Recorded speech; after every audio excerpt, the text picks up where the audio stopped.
Hello, this is a guy who likes fanfiction and is too lazy to read, so here is Fire Emblem 3 Houses Only Love Can Hurt Like This Part 1 in audio form. Check the description for the links to the author.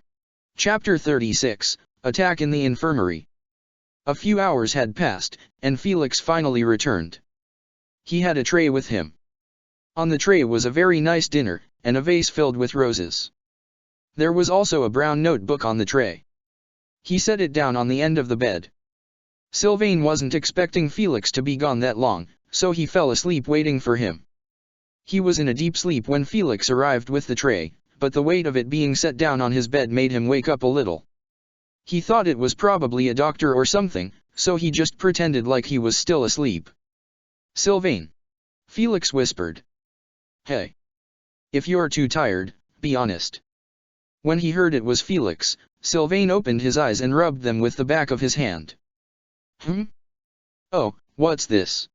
He blinked a few times as he woke up, looking at the dinner tray Felix brought. "This for me?" "Ah, you didn't have to do all this for me." He genuinely seemed moved by Felix's effort. "Yes, I did," Felix said, taking the notebook off the tray. "It actually took me quite some time to prepare. I hope it's tasty." "Wow. Thank you so much," Sylvain said, like his voice line in the game. He smiled, waking up a bit more. "You went through the trouble to bring me flowers and everything." He gave Felix a happy look. "You're the best.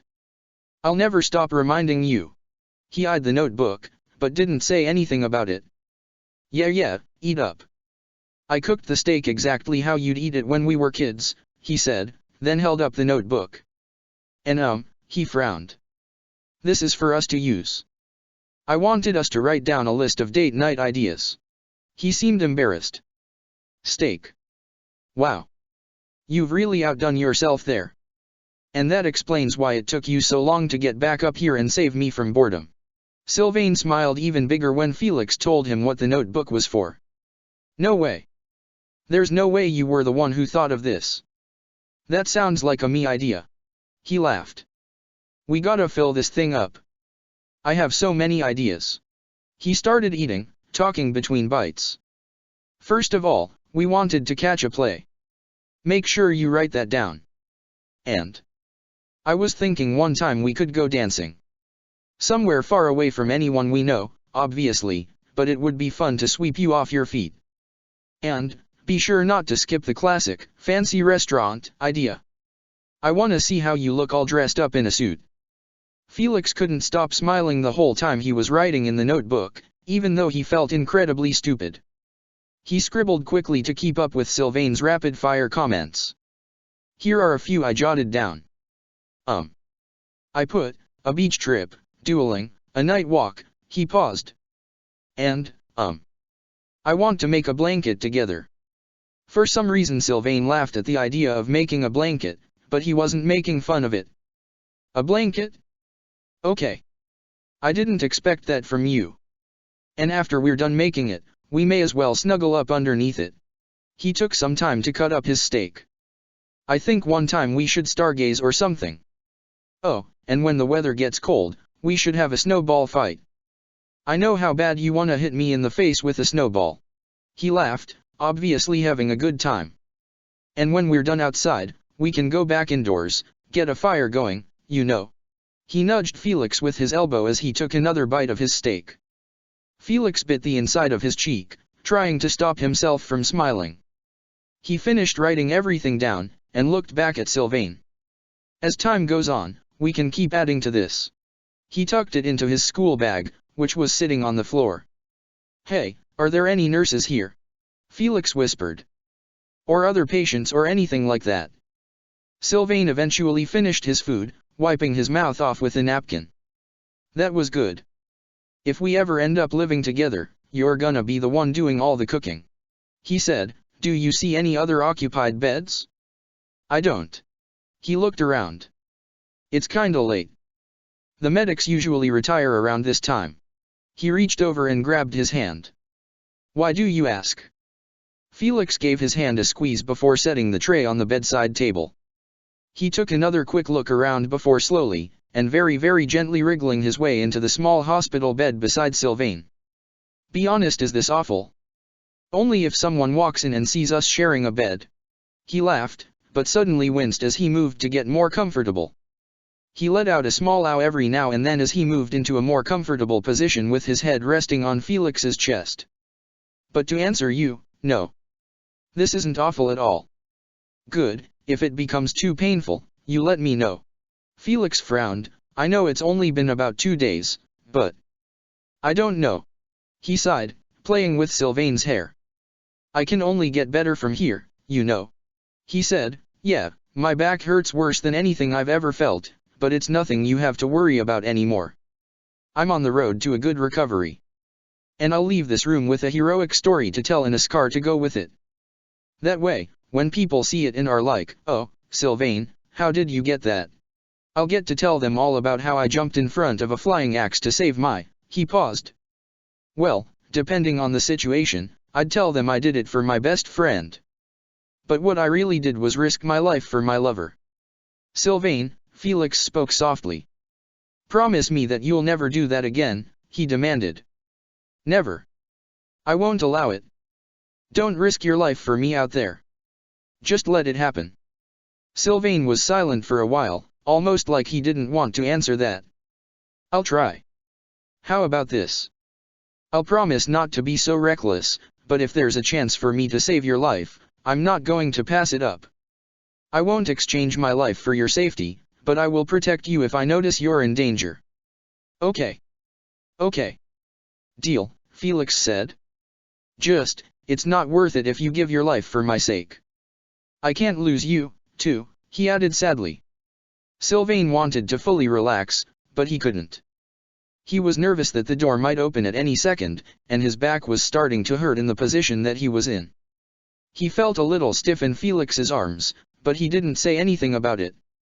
I wish I was cleared to leave this place. I know, Felix said, planting a kiss on the top of Sylvain's head. Just. I need you to focus on getting better. I'm never gonna stop reminding you. I mean, not just cause of my injury. What if someone were to walk through that door right now? What if your father walked in? Or mine? How would we explain this? Felix waited a moment, then slowly removed himself from the bed. You're right, he said with a small sigh. My bad. He cleared his throat. Sylvain looked at him with a frown. I wasn't asking you to leave, but I don't know. The fear that someone's watching is always there. Besides the obvious, my worst fear is being forced out of my relationship with you. He reached out for his hand. Felix gently clasped onto his hand. It's just, this is all so ridiculous. He sighed. Why does it matter who we choose to spend our lives with? No, really, why? That's what I want to know. I guess tradition runs our lives more than we do ourselves. It's downright depressing, if you ask me. If I can't produce an heir with a crest, then I may as well be disowned for not doing my part. So what? God being nobility is so stifling sometimes, Felix said. I guess all that matters is that we're able to be with one another right now. At least, that's all I care about. Sylvain held onto his hand more snugly, taking a deep breath. He looked at Felix. Can I tell you something? Felix scooted his chair over as close as he possibly could. His expression morphed into a look of worry. Yes. What is it? He asked. Sylvain looked conflicted. When our days at school are over. I think, he paused. I want to run away. From home, and I know that sounds crazy, but the more I think about it, the more I start to like the idea. He said, and the more I visualize where I am in, let's say, 5 years? 10. I can't imagine you not by my side, wherever I end up. Felix was silent for a long while. He sighed, looking downwards. Sylvain, you know you can't do that, he replied quietly. And I can't leave my territory. It just can't happen. If I'm not happy at home, why stay? Why put myself through that? Sylvain frowned. I just want to be happy. And I want to be happy with you. You know I want the same thing. Felix sighed. It's just hard to give an answer to that right now. I mean, we have so much duty ahead of us. Kinda hard to abandon all of that now, is it not? He said, perhaps this is a discussion for another day. I just needed you to know that's something I've been thinking about. Ever since you told me you loved me. It may sound like an unreachable fantasy at this point, but I don't know. This is something that I think is worth making a reality. Felix seemed really conflicted himself after hearing Sylvain talk about all of this. He nodded.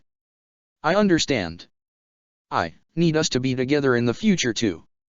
Sylvain waited a moment, not wanting to rush into a conversation they weren't ready to have yet about spending the rest of their lives together. He didn't want to make anything feel too rushed. Who knows? Maybe we'll be living in a better future. Maybe. I don't know. It's hard to say, Felix responded. Especially with you thinking it's okay to end up like this. He gestured to Sylvain laying in the bed. I'll make it to the future, Sylvain said, frowning. I know I may have just slipped up, but, when I visualize us happy together in the days to come, I realize how important it is not to risk my life. Felix squeezed his hand once more. You'd better hold that promise, Felix said, then glanced up at the clock. You must be tired.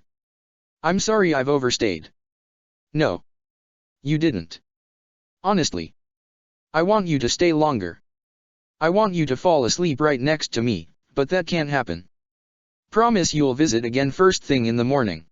Sylvain was still holding tightly to his hand, like he didn't want him to go. Yes. I'll be here tomorrow morning, Felix promised. He looked around the infirmary once more, eyeing the windows especially.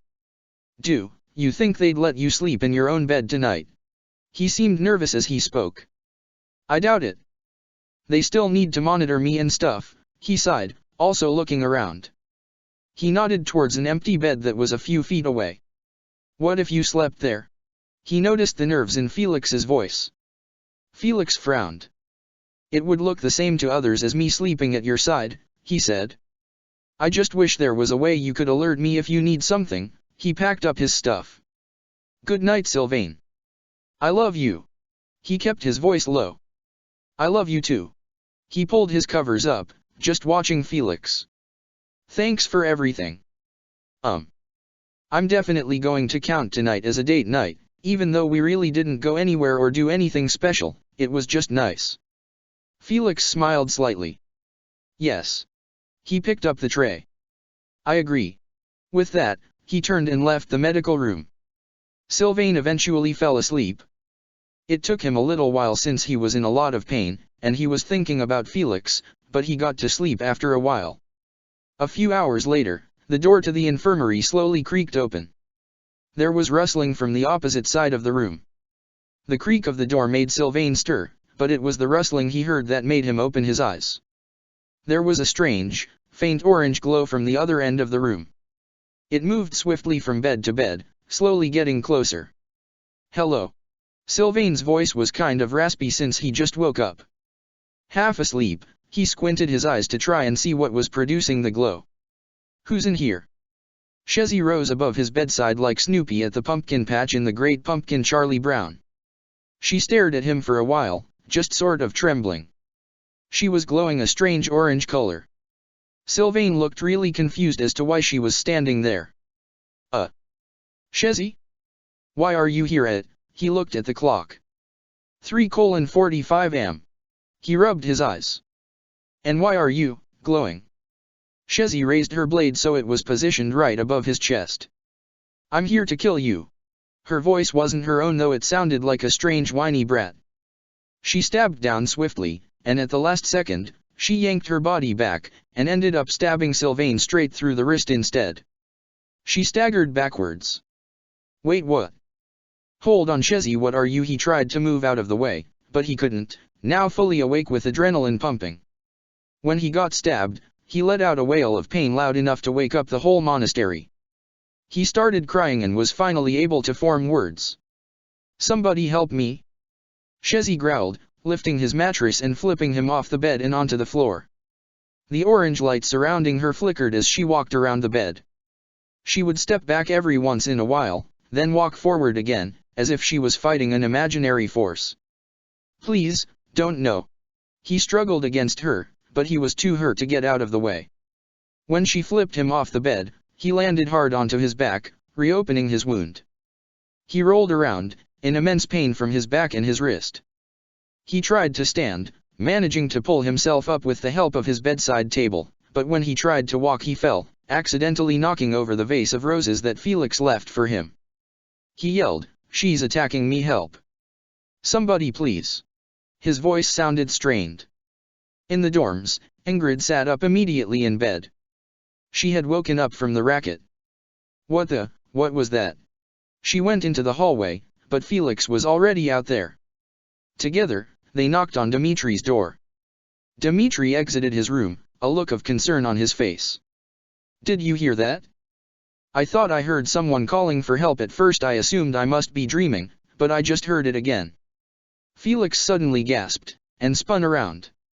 "It's Sylvain," he whispered at first, then raised his voice. "It's Sylvain." He already had his sword at his hip, and broke out at a run down the hallway. Ingrid looked to Dimitri. "Hurry! Something's wrong." She followed. Dimitri followed Felix, grabbing his lance from the corner of his room. He made sure Ingrid was following before upping his pace, listening for the commotion as they got closer to the medical wing. Shezi walked slowly after Sylvain, pulling another blade from her belt. She knelt down over him, and stabbed down at his chest. The blade stopped mere inches from his skin. Her hand was trembling like crazy. "Arvel!" she screamed. "Stop!" Her voice stopped abruptly, and the knife slowly got closer and closer to Sylvain. Sylvain cried out, "No! Don't!" As Shezi plunged the blade down, he grabbed her wrist with his non-injured hand, trying to force her off. He barely had the strength to keep her away. Dimitri entered the room and almost broke down the door as he barged through. "Shezi! Shezi! Stop this at once!" He ran toward her to try and pry her off. "Felix! Ingrid! Help me get her off of him!" Felix didn't waste a second. He tackled Shezi to the side, freeing Sylvain. They tussled on the floor for a while, but Shezi eventually had Felix pinned to the floor. Dimitri ran over to Shezi and grabbed her by the collar of her shirt in an attempt to pull her off of Felix. Then, he went to hit her in the head with the handle of his weapon in hopes of knocking her out. She sprawled off of Felix, and as soon as Dimitri knocked her across the head, she went unconscious. Ingrid hurried over to Sylvain. "What is going on?" she exclaimed. "Sylvain! Are you okay?" She could clearly see that he wasn't. "No!" Sylvain exclaimed, curling up and crying. He was in so much pain that it was hard for him to grasp what was going on. He wanted Felix to comfort him so badly. Felix scrambled to his feet and almost tripped as he ran to Sylvain's side. "What happened? Why was she attacking you?" "Sylvain," he grit his teeth. Ingrid shushed Sylvain, gently wiping his cheeks with her thumb as she tried to get him to calm down. "You're gonna be okay." A bunch of medics entered the room shortly after the fight happened. The medics came over and worked with Felix and Ingrid to gently lift Sylvain onto the bed once more. Catherine ran into the room. "What in the Prince Dimitri?" She marched over. "You know what? You can explain everything to me tomorrow." Dimitri stood over Shezi, looking at Catherine like he had no idea what happened. "I don't know what's going on, or what possessed her to attack a fellow student, but it wasn't normal. Shezi isn't normally like this," he frowned, looking between Sylvain and Shezi. "Make sure she's confined. And, if she comes to, I would ask her what happened, if she'll cooperate." Catherine picked Shezi up and slung her over her shoulder. "I'm sorry I couldn't help in time. I saw most of it through the window." She sighed. "I hope the boy makes it." Catherine began to carry Shezi out of the room. "I'll come talk to you tomorrow."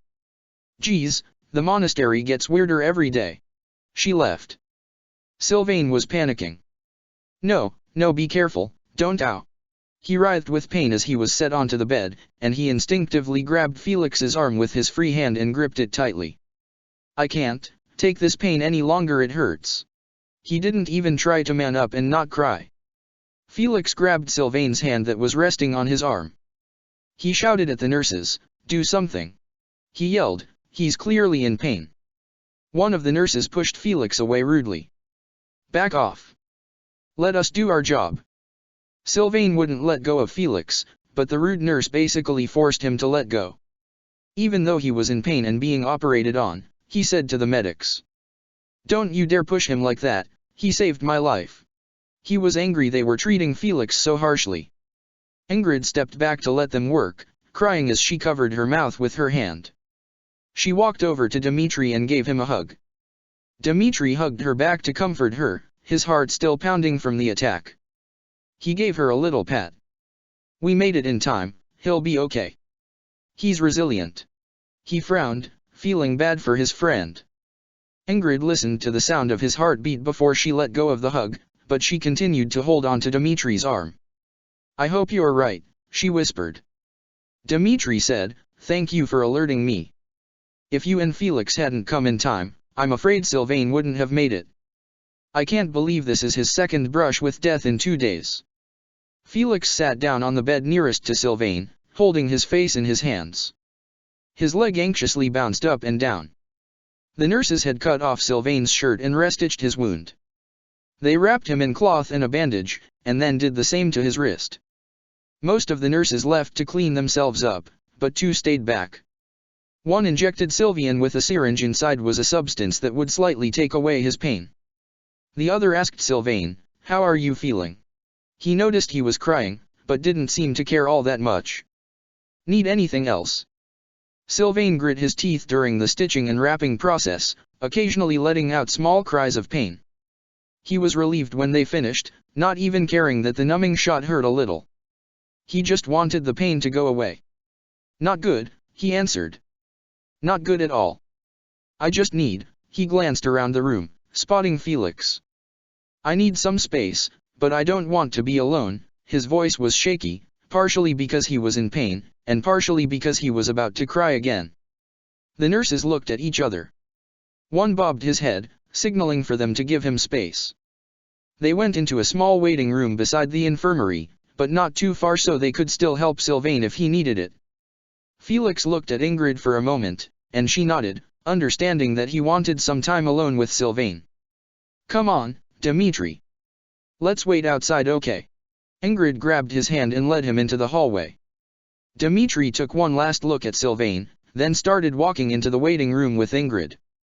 He hardly noticed that they were still holding hands. He was still kind of nervous and he didn't realize he was holding her hand kind of tightly. Ingrid sat on a bench just outside the room with him.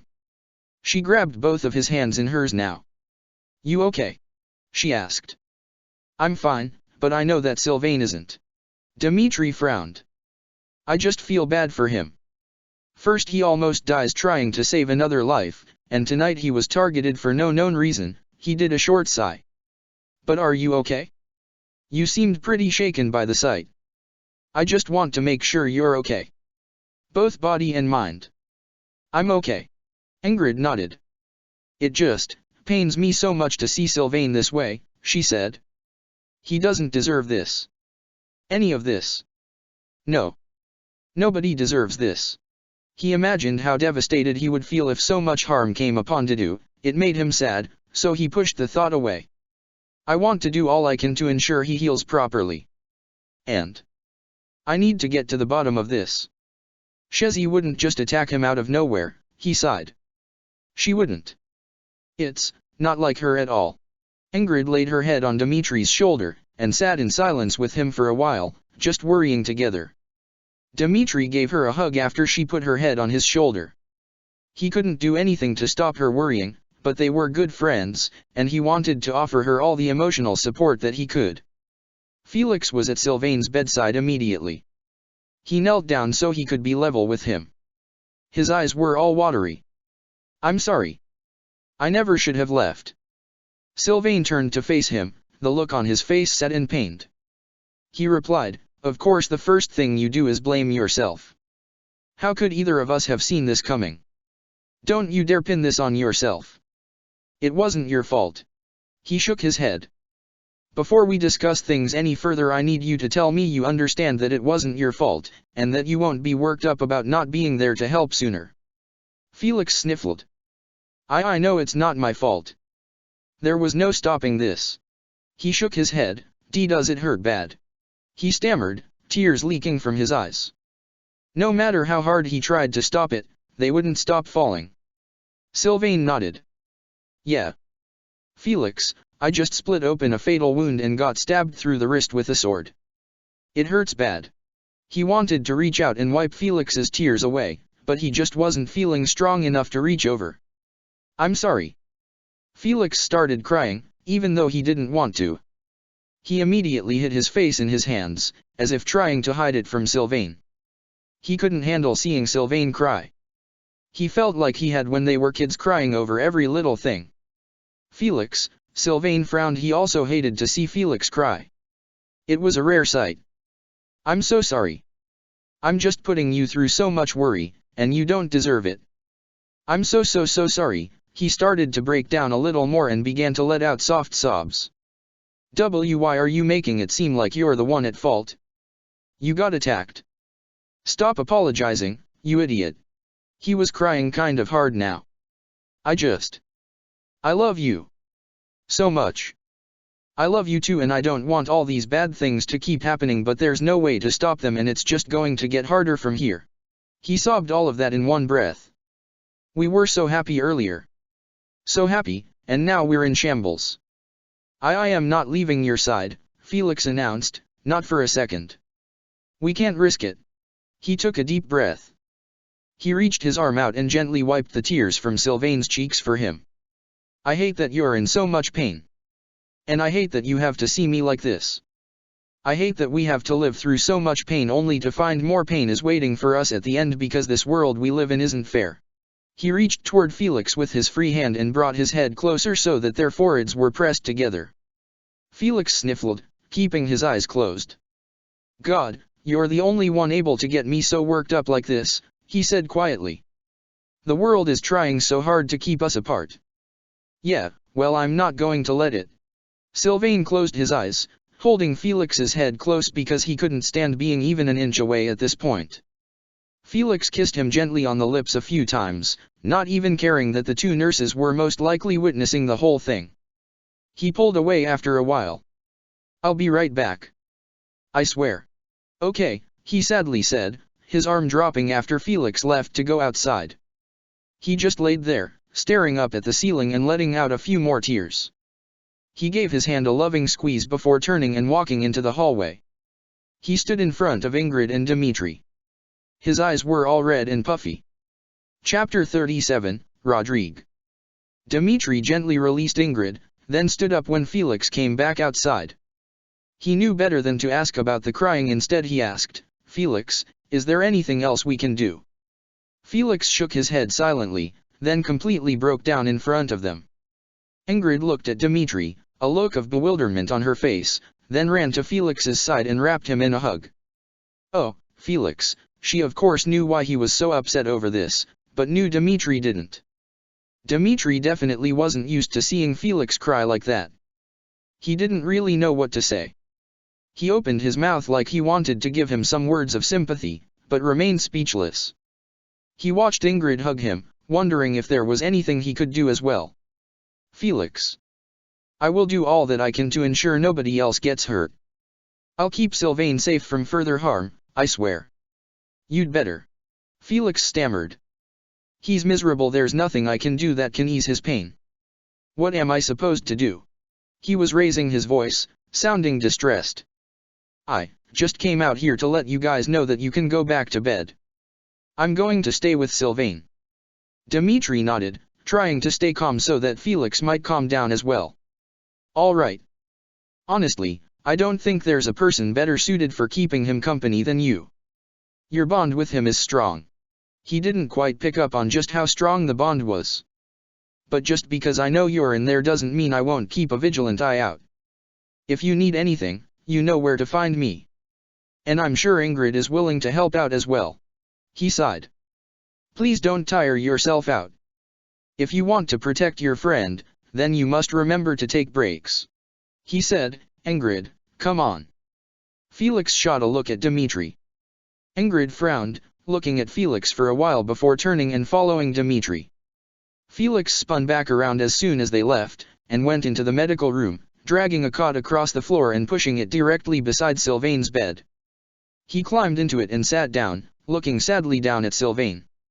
Sylvain was laying with his eyes closed when Felix came in, and when he pulled up the cot, he let out a tired sigh. "I'm exhausted," he barely got his words out. "It's been 2 days, and all of this has happened. I'm ready for it to be over." "I know you are," Felix spoke softly. "Please, get some sleep," he begged. "As long as I'm here I won't let dash." Before he could finish, the 2 nurses walked over. "Excuse me? What is going on here?" they asked. Sylvain was so tired that he could barely think straight, but he didn't hesitate to respond. "He's staying and taking watch so I don't end up even more hurt than I already am. I want him here. It feels safe." "Okay." The nurses exchanged looks, then continued, "Felix, come and get us if anything happens." They placed a fresh glass of water on the bedside table before exiting the room. The interaction with the nurses seemed to tip Sylvain over the edge again, so he closed his eyes and put his hand over his face, his mouth positioned in a distressed frown. He didn't have to say anything to let Felix know how he was feeling. "Are you okay?" Felix asked quietly, positioning himself on his hands and knees and leaning over Sylvain, concerned. Sylvain shook his head, not having the energy to go into why he was so upset anymore. At this point he just had to deal with it. He tried taking deep breaths to calm down but he was just really upset. "Sylvain," Felix croaked, laying down on his bed, as close as he could possibly get to Sylvain. He grabbed his good hand, snuggling his cheek up to Sylvain's hand. He kissed his hand a bunch of times. "Please go to sleep." Sylvain turned his head to face Felix with tired eyes. "I want to, but my heart is still pounding. I know I'm safe with you but still." His voice was raspy from crying and calling for help. "You're safe. I promise." He crawled closer, running his fingers through Sylvain's hair to calm him. Then, he gently ran his fingers over his nose and cheeks and eyelids. Sylvain eventually closed his eyes and started to calm down, feeling relaxed. The adrenaline that kicked in earlier subsided, and he fell asleep with his head turned towards Felix, glad that they were side by side. Felix didn't sleep for a while. He just stared at Sylvain, holding onto his hand securely, as if he was afraid that this was the last time he would ever hold him. The next day arrived. Everyone had heard about the attack. In addition, it seemed like someone important had arrived at Gareg Mach. Hilda tapped on the gatekeeper's shoulder. Hey. Can I ask what's going on here?" "Greetings." He was really cheerful for no reason. "It seems like we're making preparations to let Duke Frildarius pass through. He heard about everything going on recently and decided it would be important to check in on his son. At least, I assume that's what's going on." Hilda nodded. "Oh wow. Cool, thanks Mr. Gatekeeper. You are so very helpful." She skipped away. The gatekeeper saluted her. "You're very welcome." He thought Hilda was really cute. Dmitri was down at breakfast later than usual, sitting with a full plate of food in front of him. His eyes had bags under them since he barely got any sleep last night. Claude plopped down across from Dmitri. "Morning. You look dreadful," he said, taking a bite of egg. "I feel dreadful," Dmitri replied, not even bothering to touch his food. He rubbed his eye with the back of his hand. "How are you feeling?" He tried to move the conversation away from himself. "Me? I'm okay," Claude said with a small shrug. "Teach has been interrogating Shezi all morning, so I haven't really done anything," he admitted. "Ah, how stressful. I was the one who knocked her unconscious last night. After that, I was hardly able to get any sleep. How could I sleep when my friends were in danger?" Dmitri put both hands on the sides of his head and rubbed his temples. "My head is killing me." Claude raised an eyebrow. "Wow. You barely slept then. Why don't you go get some sleep right now?" "I mean you have the time," he suggested. "I can't sleep. And I don't feel like explaining why that would be hard for me at the moment." He pushed his plate forward, like he was silently saying he wasn't going to finish it. "Okay," Claude said quietly, eyeing Dmitri suspiciously. He was super concerned, but didn't push for answers. Just then, Dida sat down beside Dmitri. Sorry, I don't think I'm in a very talkative mood today. It's not you, I promise. I just need to relax after everything that transpired recently. Dmitri wasn't eating, but he was gripping his silverware tightly in his fist without realizing it. Your Highness, Dida placed a gentle hand on Dmitri's shoulder. I do not mean to interrupt, but Duke Frildarius has asked for your prescience. Will you be ready to greet him? Dmitri definitely didn't look ready, but he said, yes. He requested to speak with me and Felix. I assume it will be about current events. He sighed, relaxing a bit when Dida touched his shoulder. Right. I will accompany you. You seem to have a lot on your plate, Dida said. Let me finish my meal, and I will meet you and Felix outside by the gate. Do you need me to fetch Felix as well? No. Not yet. I think Rodrigue wants to meet with us separately. He's probably wondering how I'm doing and obviously Felix as well. But I want you to attend the meeting with me. Whatever he has to say to me, he can say in front of you, said Dmitri. Understood. Dida nodded. He continued to eat until he had finished his plate. He brought all 3 plates to the washers before coming back to the table. Let's go, Your Highness.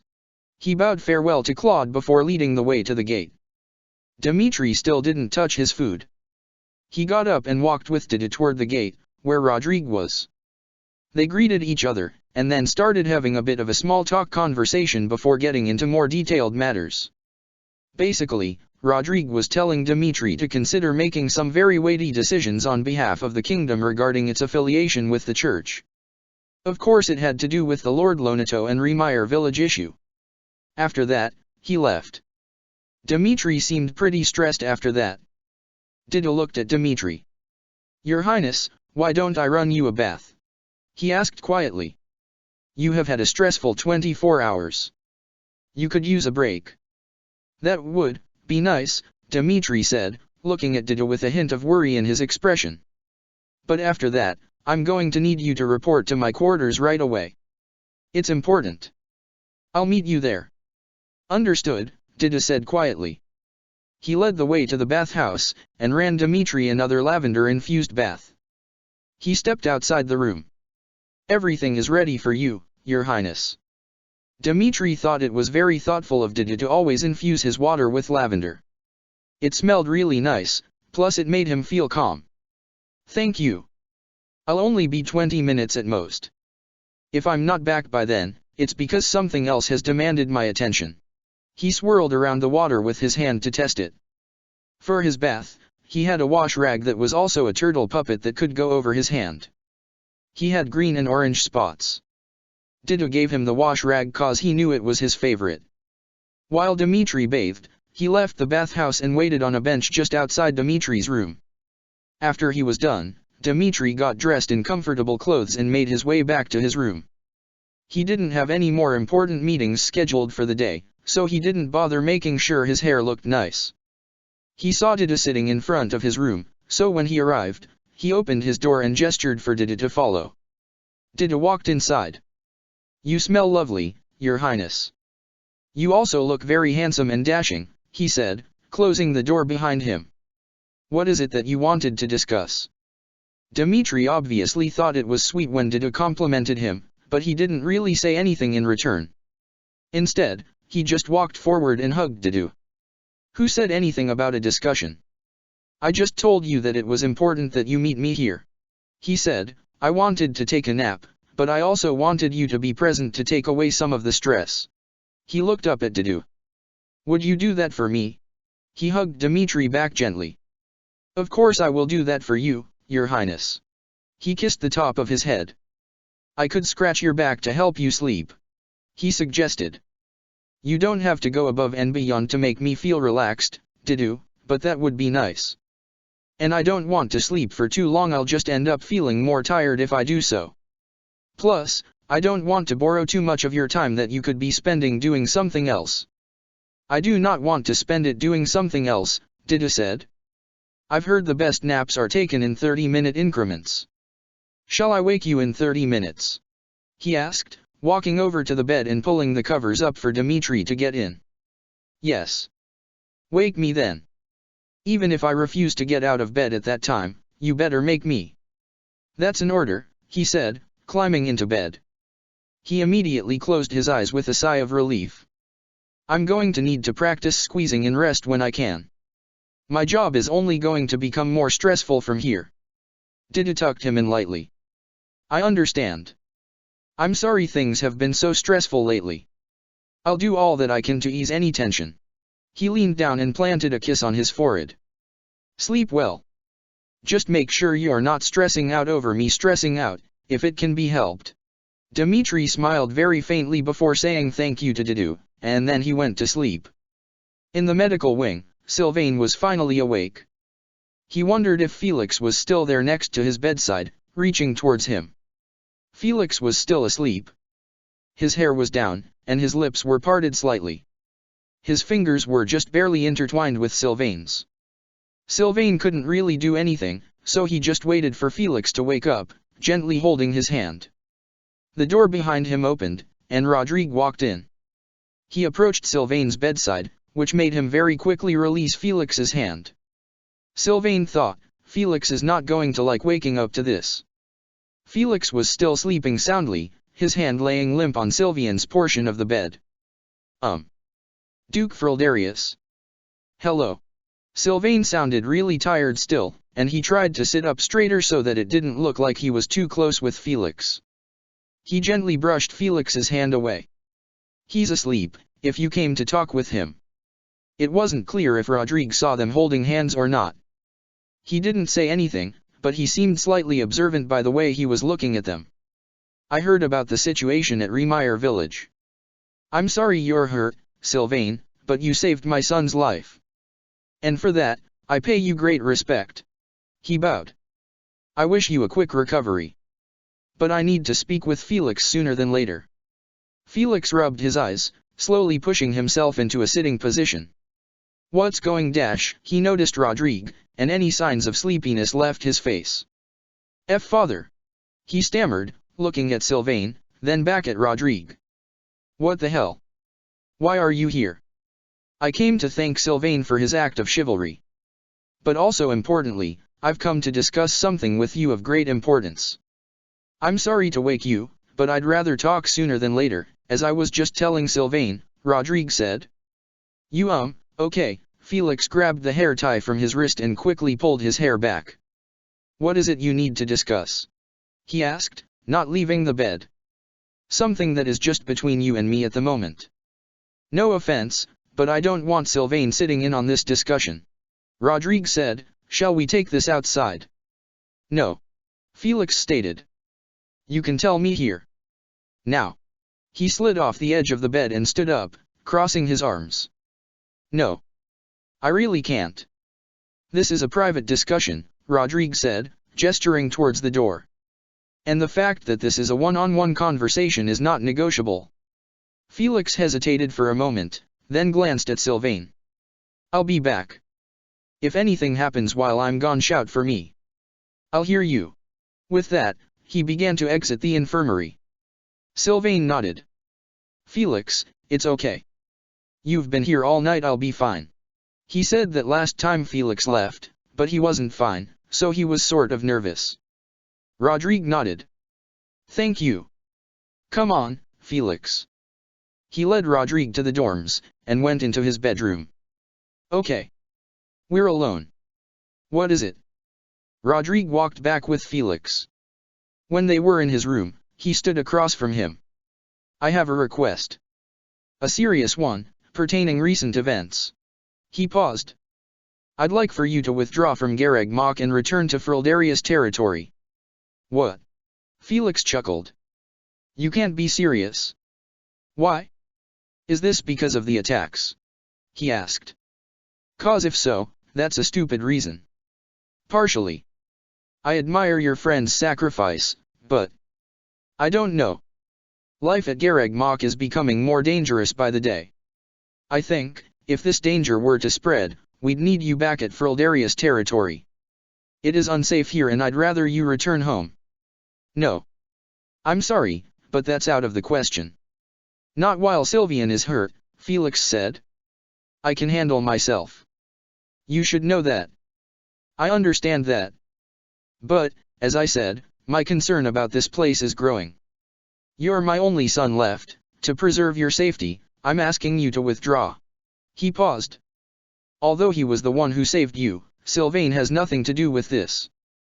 Don't let your friends weigh down your decision to leave. I'm not. It's my decision. I want to stay. Unless you can allow Sylvain to come back with us. He folded his arms over his chest. Otherwise I'm staying here. Why are you so set on Sylvain returning with you? Even asking for Ingrid to return with you would make more sense to me, but Sylvain? He's the selling point. Rodrigue seemed very confused. Whatever. It doesn't matter. Those are my conditions, take them or leave them, Felix replied. I'm not arguing with you over this. There is nothing to argue about. You are coming home with me, Felix, whether you like it or not. Perhaps Margrave Gautier will follow suit and Sylvain will return home as well, but for now, my request is non-negotiable. The carriage is prepared to leave at any point during the week, and it will not take long to load your belongings. Are you serious? Father, no. I am not going. He took a few steps back. You really can't be serious. Can't you let me decide for myself on this? Some decisions are better made by others. Felix, I am serious about this whole thing, and it's about time you recognized the weight of this decision. I need my only son with a crest, to return home where it is safe. Oh please, you're being ridiculous. Felix threw the door open and started heading back towards the infirmary. Felix! Rodrigue shouted, walking behind him to catch up. He put a hand on his shoulder so that he would stop walking. Listen to me. This is the best decision for you, no doubt about it. I'm not too keen on your disrespect. Do not walk away from me when I am talking with you. Okay, just for the record, I really don't care what you think. If I didn't have a crest, would you still want me to come home? Rodrigue hesitated before answering, but sounded confident in his answer. Yes. I would. Now please quit your arguing and make the mature decision to return home. Oh, fuck off. Felix flipped him off and spun around, continuing towards the medical room. He flung the doors open, throwing them closed, hoping they'd slam on Rodrigue. Felix. Rodrigue was outraged by the disrespect. He followed his son. I thought sending you here would straighten you out, but it seems like the environment has been a bad influence on you. He kept marching behind him, and Felix's plan worked. The door swung right back on him and he got hit. Sylvain was alerted by the ruckus. What's going on? He asked Felix from his bed. He's being ridiculous. Felix snapped, motioning towards the door. He's withdrawing me from school. He told Sylvain, breathing heavily with anger. Wait, what? Withdrawing you from school? Sylvain suddenly seemed panicked. Why, you can't let him do that. That's not fair. Rodrigue walked through the door. I can't believe your behavior right now. This is incomprehensible. You need to reassess how you are acting and think clearly about this decision. I don't care. I'm staying, Felix retorted. I don't care what you think about this whole situation.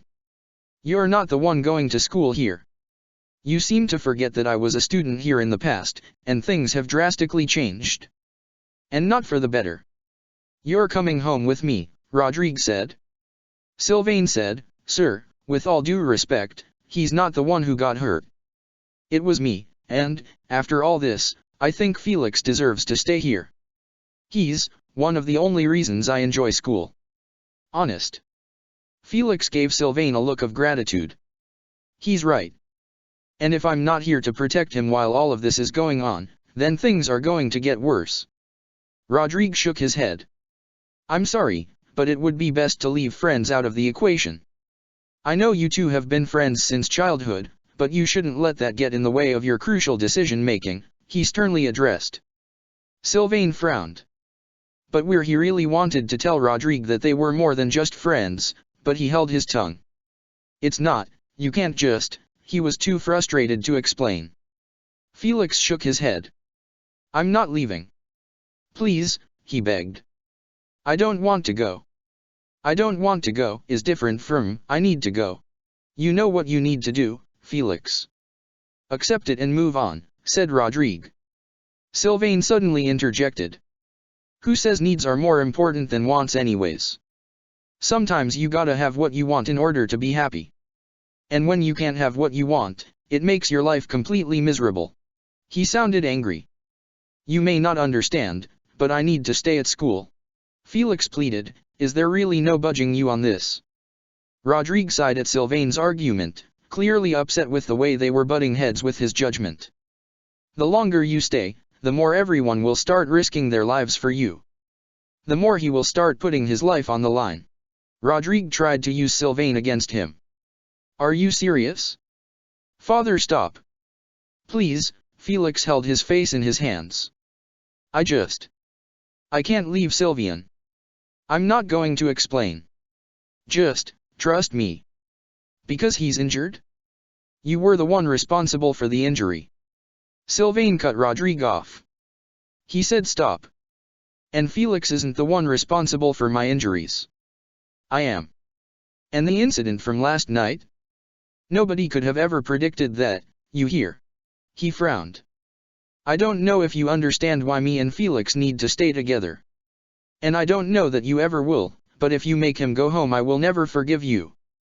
I might sound immature when I say that, but I won't. And I'll hold a grudge until the day you die. Rodrigue was very taken back by that comment. Boys. I thought you better than this. You need to learn to watch what you say. Felix blew out a breath of discontentment. Look, Father, if you make me go home today, you'll never hear the last of it. What is it gonna be? He asked, scooting a little closer to Sylvain. I don't understand. I really don't. Rodrigue shook his head with a sigh. It disappoints me greatly that you won't listen to your own father. It really, really does. And I'm going to put my boot down now. I'm not giving you the option. You're coming home. Sylvain almost reached and grabbed Felix's hand. Duke Frildarius, wait, there's something I need to tell you. Felix stepped forward and spoke before Sylvain could continue. No, fine. I'll come home. He looked at Sylvain. It's fine. I just have some stuff I need to pack up, he mumbled. Sylvain frowned, muttering a soft never mind. When Felix stepped forward, Rodrigue crossed his arms and took a deep breath. Very well then. I'm glad you've come to your senses. Now, I'd like you to meet me at the exit gates tomorrow morning for our departure. He gave him and Sylvain scrutinizing looks. And fix your attitudes while you're at it. He turned and headed out, but was met by Dimitri in the doorway. Dimitri asked, curiously, what was all that yelling about? Rodrigue, if I may have a moment of your time, he headed out into the hall with him. Sylvain looked up at Felix, looking devastated. Felix sat on the edge of Sylvain's bed, holding his face in his hands. I hate this. I'm so, he sighed, at a loss for words. There are no words to describe how horrible this is. It just keeps getting worse. I don't understand how things even got worse, they were already bad to begin with. Sylvain dully replied. I'm sorry. I don't want to go. You understand, don't you? Felix asked, clasping onto Sylvain's forearm. I'll write to you. Every day. I understand. Completely. Sylvain gazed sadly at Felix. I'll make sure I never miss a day. Okay. The moment I get a letter from you I am sitting down and replying and sending it off, and I'll visit when I can because there's nothing more important to me than you. He shook his head as he spoke. I hate my father so much, he only wants me home to protect my crest, Felix said. It's ridiculous. He rose to his feet. I'm gonna go pack up. I'll come back here afterwards. He turned and exited the infirmary. Chapter 38, Best Friends Forever. As Felix was on his way back to the dorms, Dimitri spotted him and caught up. Felix, wait. Please listen to me. It's urgent. He stood in front of him so he couldn't walk further. What? What could you possibly want? Felix snapped, turning so his back was facing Dimitri. He couldn't look at him. I persuaded your father to let you stay, Dimitri said, not wasting any time. He tried to get me to withdraw as well. I talked him out of it. What? Felix turned around to face him. Are you being serious? What did you say to him? Of course he listened to you, he scoffed. That's why he agreed. Because it was me. And I hate to say that's the reason why, but I told him you're the backbone of the Blue Lions. Without you, our house would fall apart. You know that's true. Anyone would know that's true. Felix shook his head. I don't want to hear it. Where is he? He asked. My father, where did he go? I'm not sure. He walked away, Dmitri explained. I think he went back to speak with you, but you left the medical wing. Without a word, Felix spun around and made his way back to the medical wing. He walked through the doors and looked for Rodrigue. Wait, Felix. Dmitri called for him, but then knew it was probably no use. Rodrigue was standing and talking to Sylvain, who looked devastated. Rodrigue had a really confused look on his face, and he was shaking his head ever so slightly as they spoke. You'll listen to that boor but not your own son. Felix raised his voice as he entered the room. What is going on? So I'm allowed to stay now? He asked. It's not a decision I wanted to make. But His Highness's orders are to allow you to stay. And I can't go against his wishes if he's to be king, Rodrigue sighed. Wow. Yeah. You're awful. Felix folded his arms. You love a heartless monster more than you love your own son, he said with a small frown. He is not a heartless monster. He is the crown prince. And I will not go against his orders, no matter how much I disagree with them. That is decorum for a proper duke, Rodrigue stated. Humph. Whatever. Get out of my sight. Felix moved to the opposite end of Sylvain's bed. I'm tired of hearing your voice. Then you'd best get used to it. Because next time I come around, we have a lot of discussing to do. Rodrigue looked Felix in the eyes, sternly. And what we're to talk about is an entirely different discussion for another day. He turned and left. What the hell? Felix sat down on the edge of Sylvain's bed. What was he talking to you about? I'm sorry, I hope he wasn't bothering you. Nothing, Sylvain said. It was seriously nothing. Just more guff about how you've changed or whatever. I really wasn't bothered, I just wanted him to see your side of everything. And just like that, Dmitri changed his mind. It's not fair. If I didn't have a crest, he wouldn't have come and got me from school. I know he wouldn't. Felix said with a small frown. Not that I care, he took a shaky breath. Hey, the important part is that you get to stay. And, honestly, if you left, I have no idea what I would have done. Sylvain let out a big sigh. I need you here. We owe Dmitri. Big time. He grabbed Felix's hand. We owe nothing, Felix said. Whatever. Not important. I'm not going anywhere. He shook his head. He's just. No. I don't want to think about him anymore. He grit his teeth angrily. You know what you need right now. Sylvain glanced around, then leaned forward the most he could and quietly said, a big kiss. You know you want one. Nothing like a big smooch to take away all your worries, am I right? Come on, at least one to celebrate the fact that we get to stay together. I'm not in the mood, Sylvain, Felix said, moving around to his little cot and sitting crisscross applesauce on it.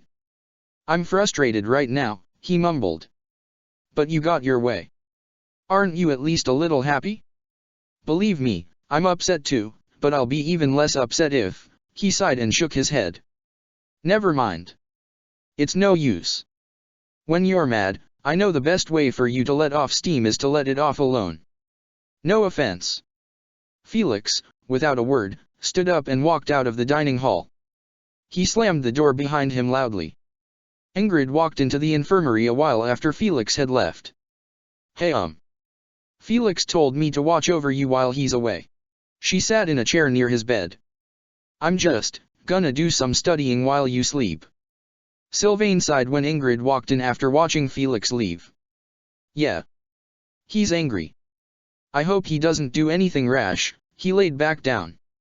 By the way, Ingrid. I'm sorry. About all this. I hope you are alright. I'm gonna try and get some rest, but I just wanted to let you know. He closed his eyes. Ingrid smiled at him, but she didn't reply. She just went back to studying, happy to be in his company. Mercedes was in the greenhouse that afternoon, hammering some nails into a plank on the wall.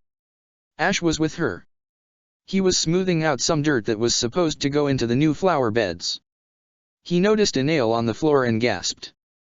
Oh. Mercedes, watch where you are treading. He pointed to the floor. Ah. Thank you so much, Ash.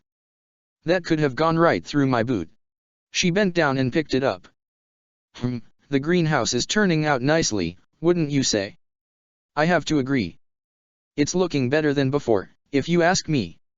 Although it was sad to see the old one go, I'm especially happy that it's looking even nicer. Plus, we get to be part of the reconstruction. How honorable is that?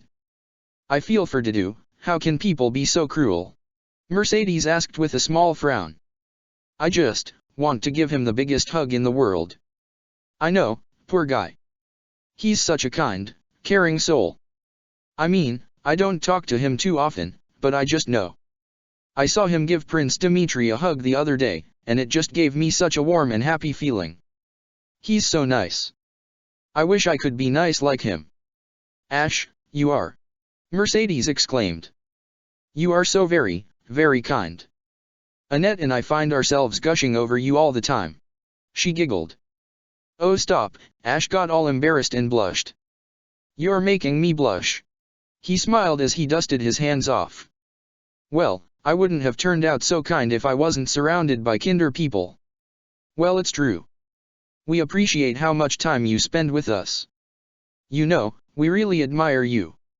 Cyril walked into the greenhouse with a crate. Here are some supplies for the windows. Why thank you, Cyril. You're always working so hard. I wish I could work as hard as you do. Ash asked, need any help putting them up? Help? No. Why would I? It's my job. Cyril said, opening the crate with a crowbar. You can keep doing whatever you were doing, he said. All right, if you insist. Ash didn't know that Cyril disliked when others did his work for him. He kept putting soil into the boxes, but began to slow down after a while. Mercedes took note of his pace slowing, and left her little area at the wall. She walked over to Ash and helped him load the soil into boxes. She didn't say anything, she just silently helped him out.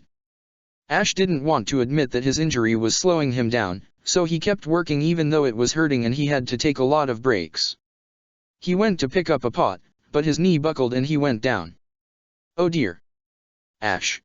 Mercedes hurried around the box and knelt beside him. Are you all right?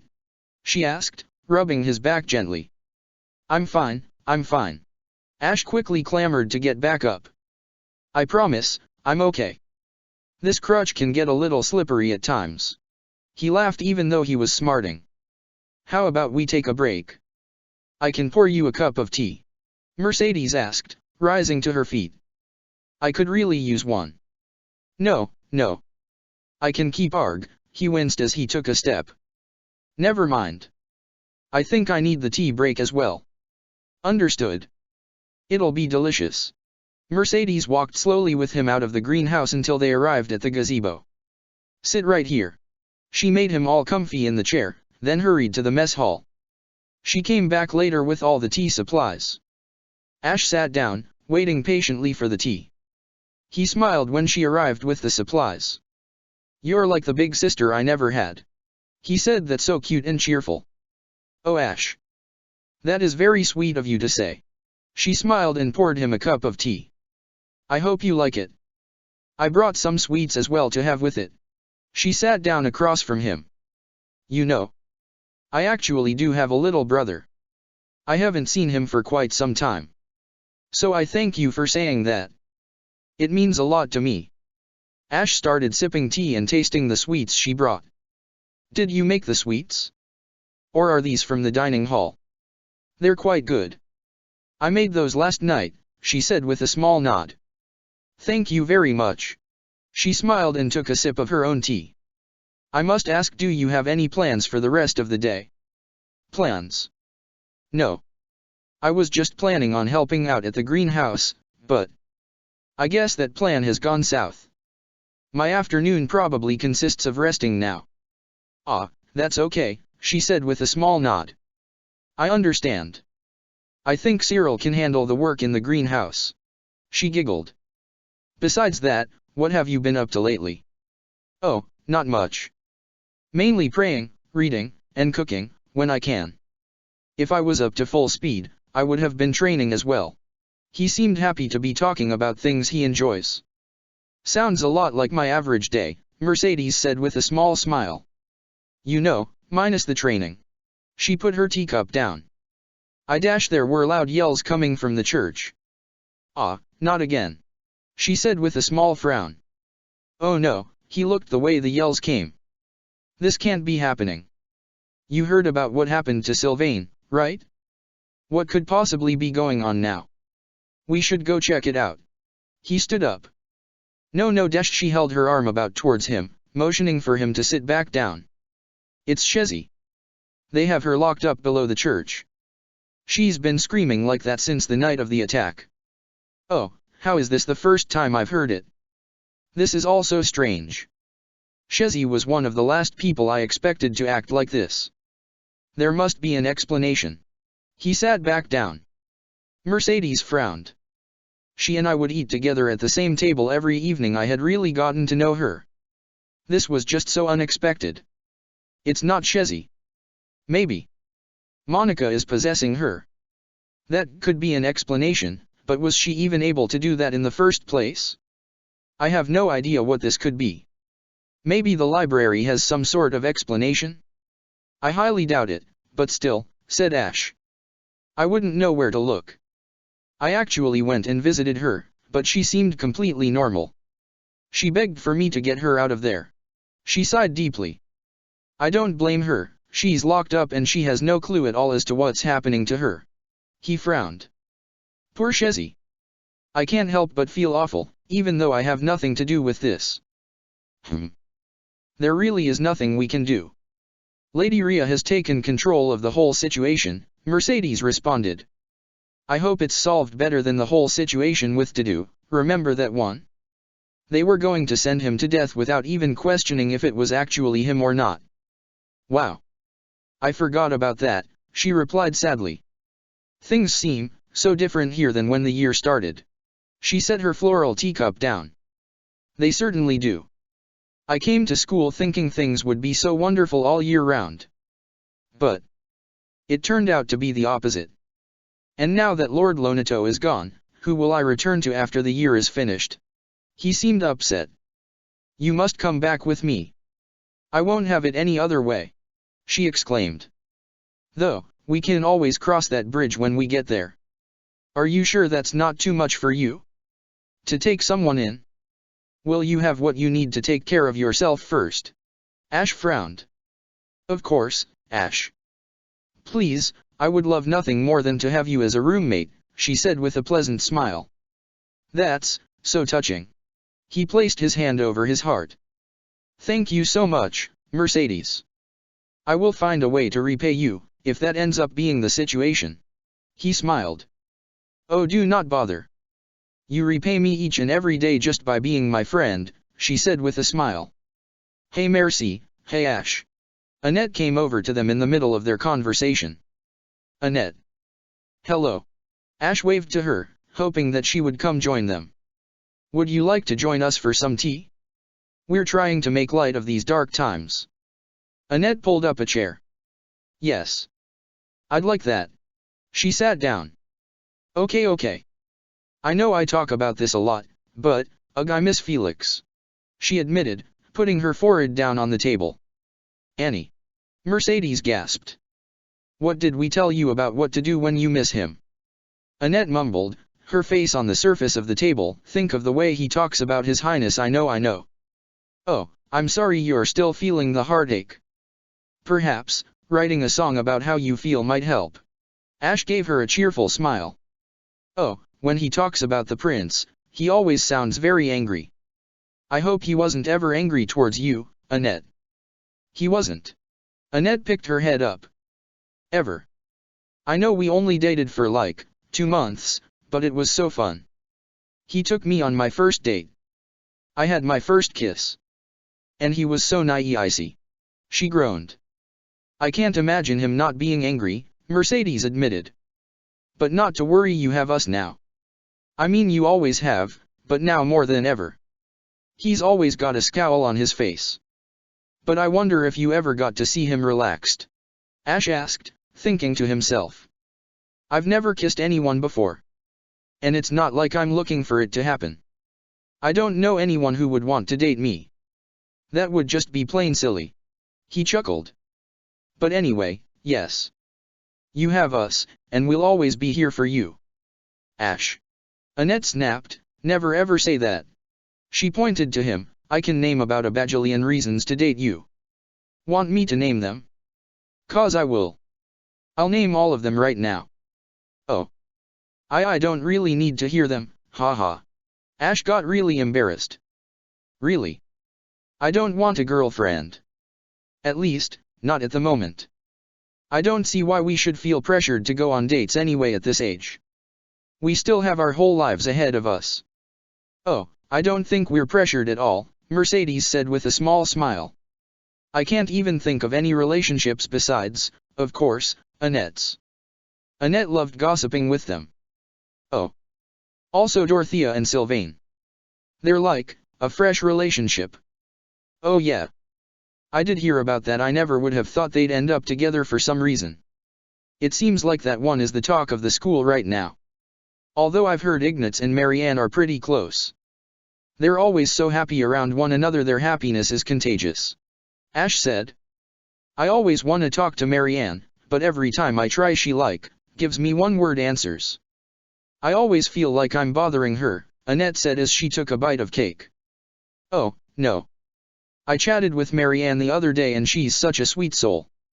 You just have to be patient, kind, and give her time. Ash sipped his tea. Oh, I'm just no good at stuff like that. Annette complained. Mercedes replied, that's okay. It takes a while to warm up to some people. I honestly wish we had more chances to get to know the students of other classes. Me too. My goal is to make friends with everybody by the end of the year. Ash said, optimistically. Everyone could use a friend right now, I think. I'm a bit scared to approach someone like Hubert, or even Lady Edelgard, but I'm determined. Yes. That sounds like such a good idea. Annette said with a cheery smile. Mercedes put a roll of tinfoil over the cakes just before Chezzy let out another scream. Annette shrunk down in her seat. Ah, she frowned, I really hope the attacks are done and over with. So do I, Ash said, looking down and to the side. I hope you both don't have to go through what I did. It was awful, he rubbed his thigh. Mercedes, you've done so much for me since we've been here. He looked at Annette. Don't you agree that she's the sweetest? Oh, totally. Merci is seriously the reason I get up in the morning, Annette said. Mercedes blushed. Oh. You two are much too sweet. Not as sweet as you are. Nobody could possibly surpass you. Besides, on top of being sweet, you make them and share them with everyone. Ash laughed. That's so true. Annette exclaimed. Ash, that was so smart. Mercedes laughed. Hey, the three of us should go into town together one of these days. You know what? We really should. And I'm not very high on funds right now, but I would love to treat you all to something special. What do you say? Ash looked between them. Annette replied, don't pay for us. It's a treat enough to go out all together. She added, I say we just go and don't even worry about money. Mercedes replied, yes. I like that idea a lot. Rain began to slowly trickle around the gazebo. Oh, would you look at that? It's raining. Ash stuck his hand outside of the gazebo for a moment to feel the raindrops, and then he looked back at the two of them. Should we wait for the rain to pass, or head inside before the downpour? Mercedes didn't want Ash to slip on his crutches. She stood up. We should head in now. The clouds are moving in quite quickly. Annette stood up as well. I hope it's not a bad storm. I would hate for our progress in the greenhouse to be hindered by strong winds. Ash got up and pointed towards the entrance to the dining hall. We can make it into the dining hall fairly quickly from here. Are you both ready? Oh dear. Hurry, Mercedes exclaimed as the rain began to pour harder. Annette laughed. Ah. Come on you guys. She skipped out into the rain, giggling as she began to head for the dining hall. Ash followed them as quickly as he could, remembering that he had a hood. He pulled up the hood and followed them inside, not getting as wet as he thought he would. Ha. That was kind of fun. He took his hood off. Annette shook her head to get the water off. Whoa. Glad we all made it. She joked. Mercedes put the tray down and wrung some water out of her hair. Let's hope this passes quickly. The worst is getting stuck in the rain right after class. Because you have to walk outside in order to get from place to place, you know. Ash said. Exactly. I feel like it's kinda a far walk too, Annette said, helping Mercedes clean up the dishes. There was barely anyone in the mess hall. Ash looked around. Huh. It's usually that time when people head to lunch, isn't it? I'm surprised not many people are here at the moment. Annette looked up at the clock. Well, lunch ended about 10 minutes ago. Have we been talking for that long? Looks like we lost track of time, Mercedes said. Time flies when you are having fun with friends. Ash looked after them admirably, then walked forward and gave both of them a group hug. I love you both so much. Ah, Ash. Annette gave them both a squeeze. We love you too. Mercedes smiled. It makes me happy to have friends like you here at school. Me too. Shall we make a pact to be best friends forever? No matter what. Ash put his hand in the middle of all three of them so that they would follow his lead. Annette did it immediately, and Mercedes followed. Yay. Friends. Annette cheered. Cyril was walking past at the time. Pfft, losers, he mumbled, putting his tray away. Ash heard and looked at Cyril. What was that? He asked, genuinely not hearing what Cyril just called them. Yeah, I called you all losers. Cyril crossed his arms. Mercedes folded her arms. Hey. That is not very nice at all. Ah, well, I think we're winners. Ash said, smiling. And you know what, Cyril? Even though you called us losers, you're still a winner in my book. Oh, shut up. Didn't your daddy just die or something? Cyril crossed his arms. Grow up. He left the mess hall. Mercedes gasped. Cyril. She marched outside after him. What the Deschanette looked at Ash. Oh my goodness, he's so mean. Ash just stared off into the distance like. As Cyril left the dining hall, and tears started to well up in his eyes. He slowly turned around to face his friends. But I gave him a compliment. Oh no. Oh no, don't cry. Annette exclaimed. Oh. What if I sing? She cleared her throat. Okay. Ash. You are so nice. You have green eyes. A little freckled guy. You are so nice. That's all I have so far. She paused. But don't worry. Merci is going to sort out Cyril. Her song lifted his spirits a little bit, and he let out a small chuckle. Annette, thank you. He smiled, but shook his head. No, let him go. It's not worth starting anything with him. Let's just coexist in peace. Annette replied, you know Merci can't help it, especially when Cyril's behavior was so uncalled for. She shook her head. Anyways, I've gotta return a book to the library. I totally forgot that it was due today. I was going to return it, but then I saw you and Merci having a tea party and I just had to join you guys.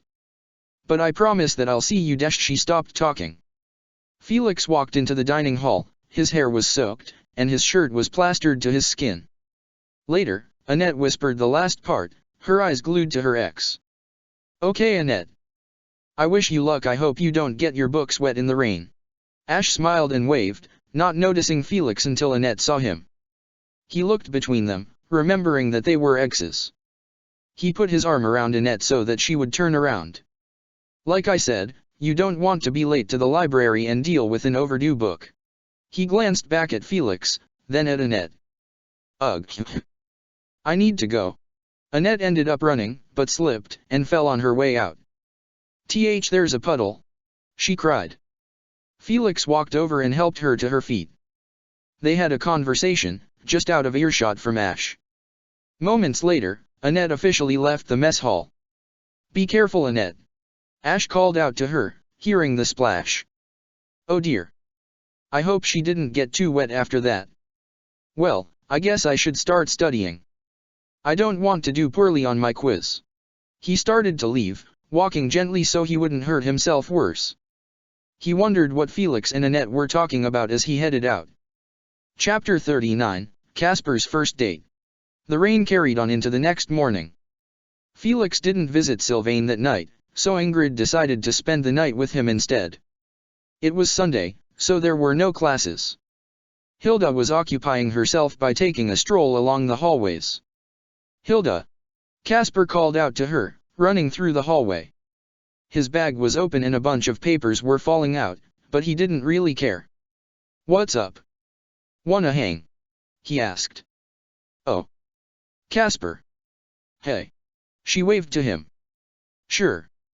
I seriously have nothing going on, she said, shaking her head. What did you have in mind? I don't know. He looked kinda bruised up for some reason, but didn't talk about it. I would ask to train or play tag or something, but you don't like running around, do you? It's not my favorite, she admitted. I do like walks though. Hey, she gently reached out and touched his cheek. Have you been fighting again? What? No. He moved his head away, but then sighed. Okay, yeah. I'm not gonna lie, I got into a little scuff up in town. That's really all I can tell you about that.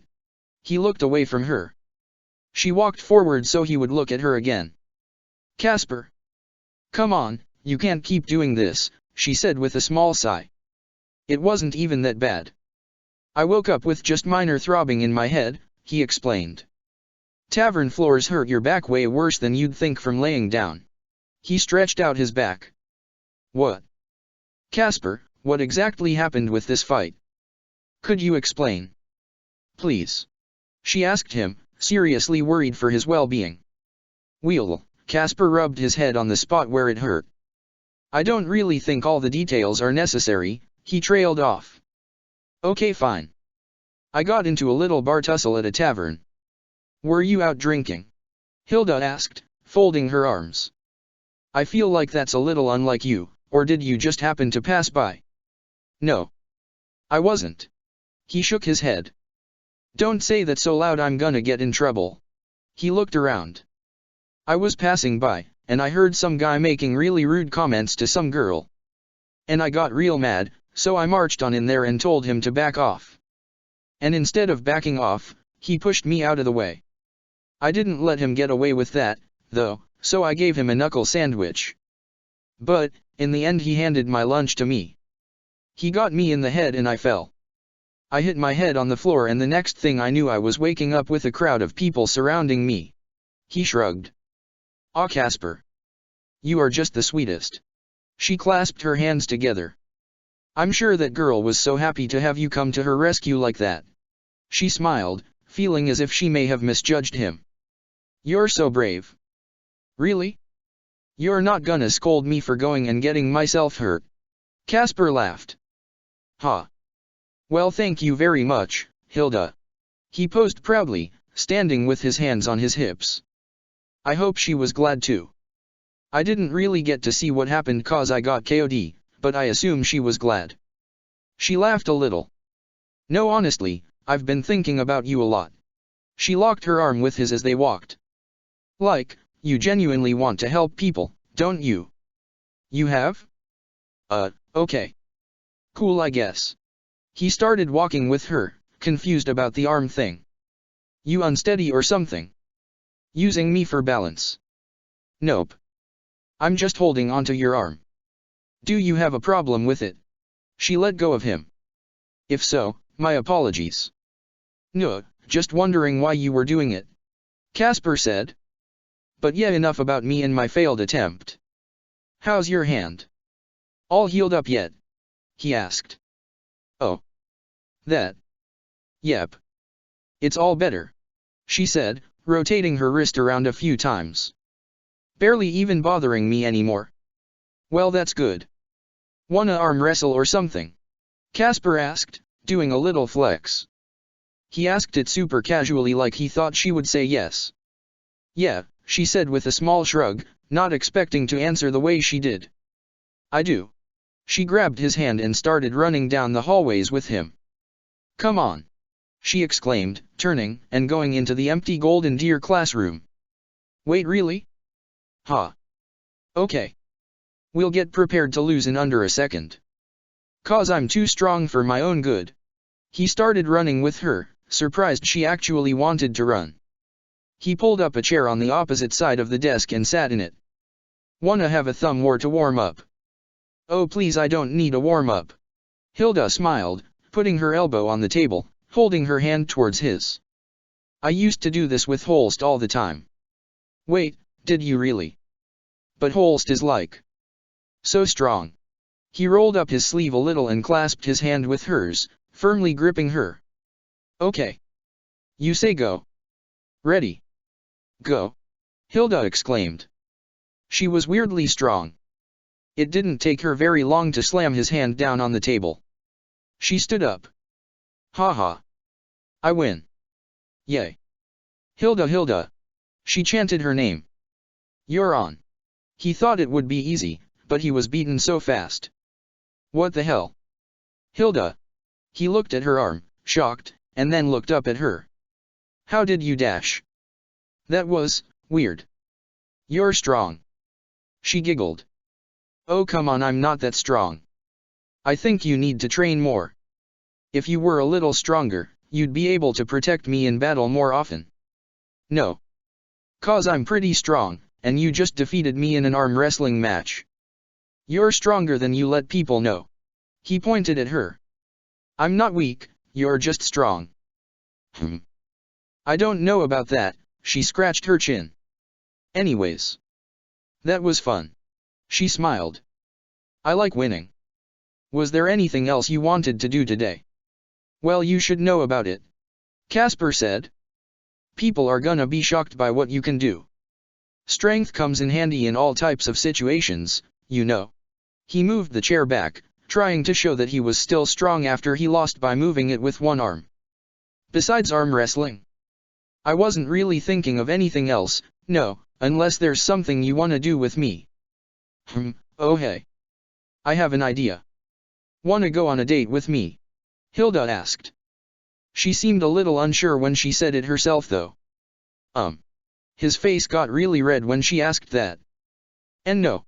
He just sort of looked at her and suddenly felt very awkward. Besides, I've never been on a date. Really?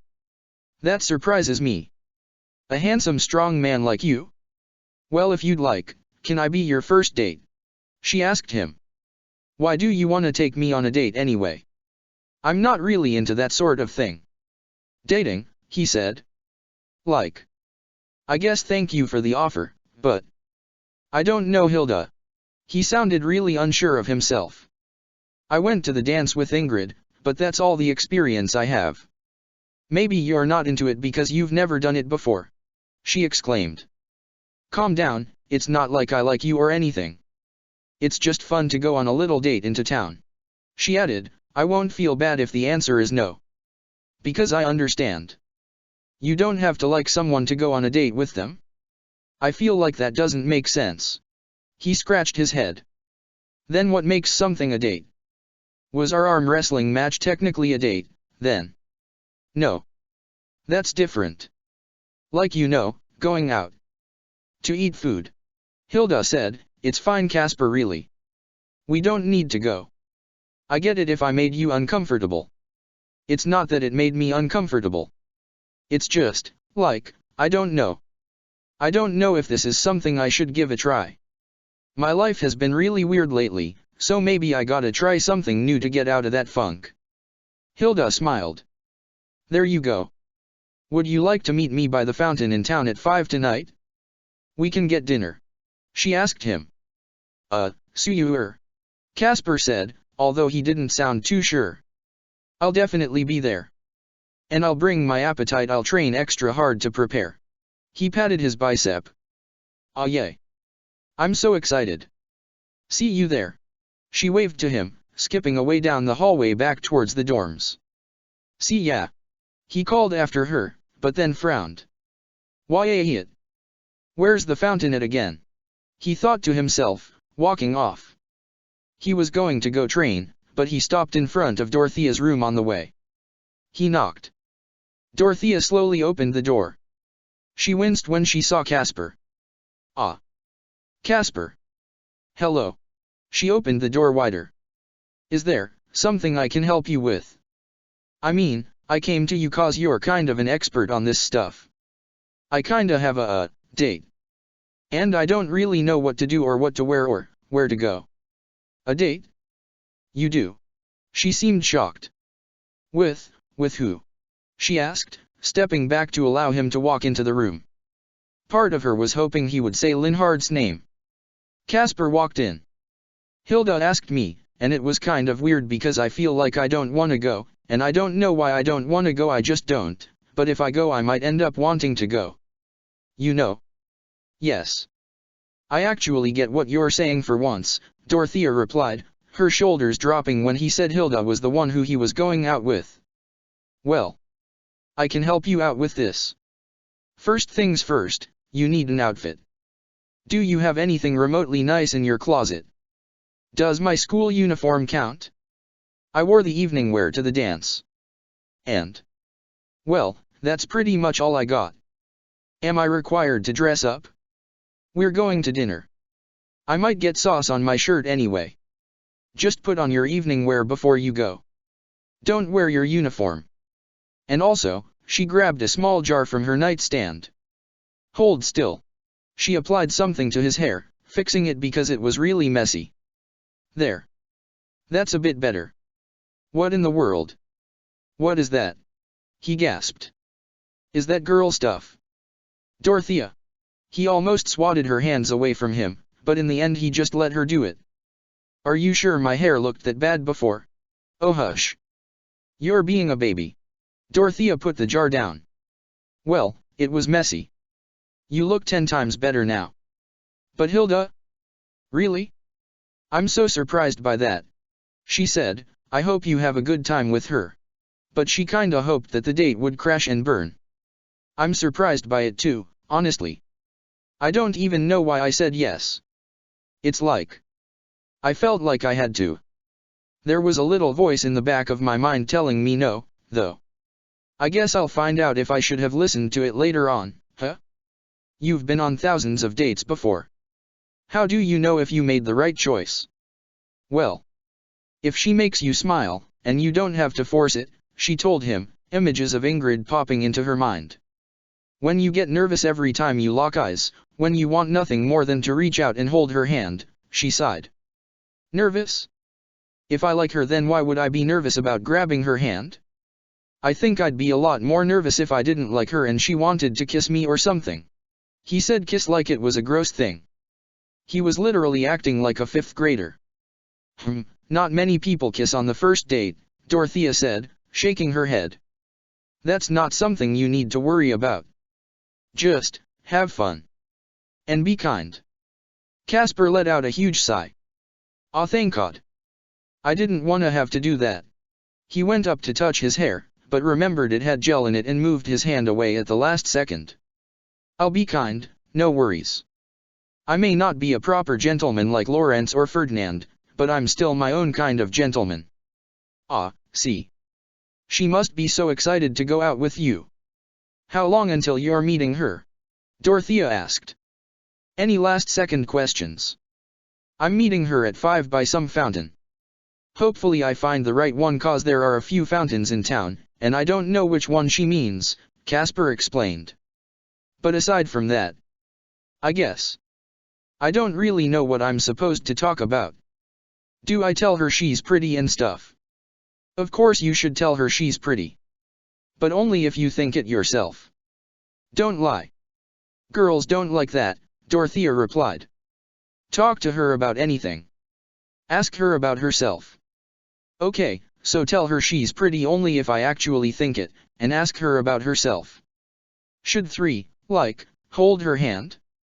I mean, I held her hand when we arm wrestled, but that wasn't romantic. And she was holding onto my arm in the hallways today. Hold her hand if you want to hold her hand. She shrugged. It's pretty self-explanatory. I mean, this is your first date. You're not gonna know how to do everything. But if I can be prepared, then I will. I don't wanna mess it up. And I don't want it to be awkward. I hate awkwardness. And when I try to make things less awkward, it only does the opposite. You seem surprisingly nervous for someone who didn't want to go on this date, Dorothea replied, crossing her arms. What do you mean? Is it so wrong for me to make sure Hilda's happy? Did you know she's actually way stronger than she says she is? She beat me at an arm wrestling match today. She deserves respect. Okay, I get it. Just have a good time tonight, she said with a small nod. You both deserve it. She looked at the small clock on her wall. You have some time to spare. All right. I guess now is a good time to squeeze in some training before I go. I promised Hilda that I would bring my appetite. He sounded extra pumped. Hey, thanks for the help.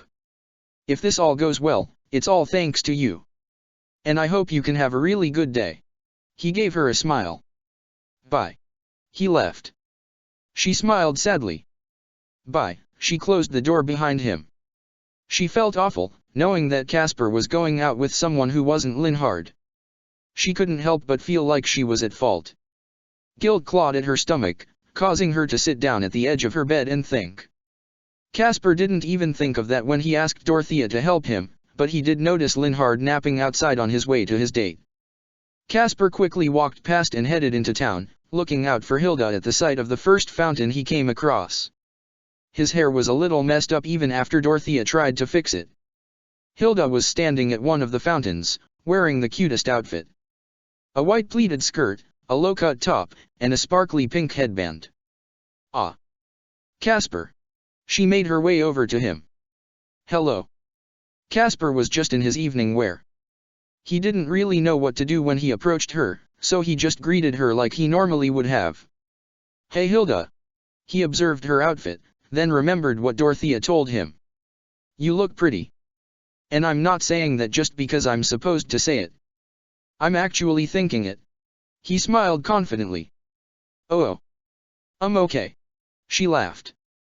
Thanks Casper. You look quite dashing yourself. Anyways, I found a nice little restaurant called Bell's. It has so much to choose from on the menu, she said as they walked through town. Thanks. This was all I had, he admitted. I trained hard, though. So I'm ready to eat up. What kind of stuff do you like to eat? He asked her about herself. Oh. I love sweets. And you can't beat a fresh, yummy garden salad, she said with a small smile. But desserts are just too good to pass up. And what about you? She asked as they walked into the front doors. Me? I could always go for some lean meats. Like chicken and turkey and like, pheasant. Oh. And fish? His stomach did a huge growl. But not without a good side of veggies. He paused.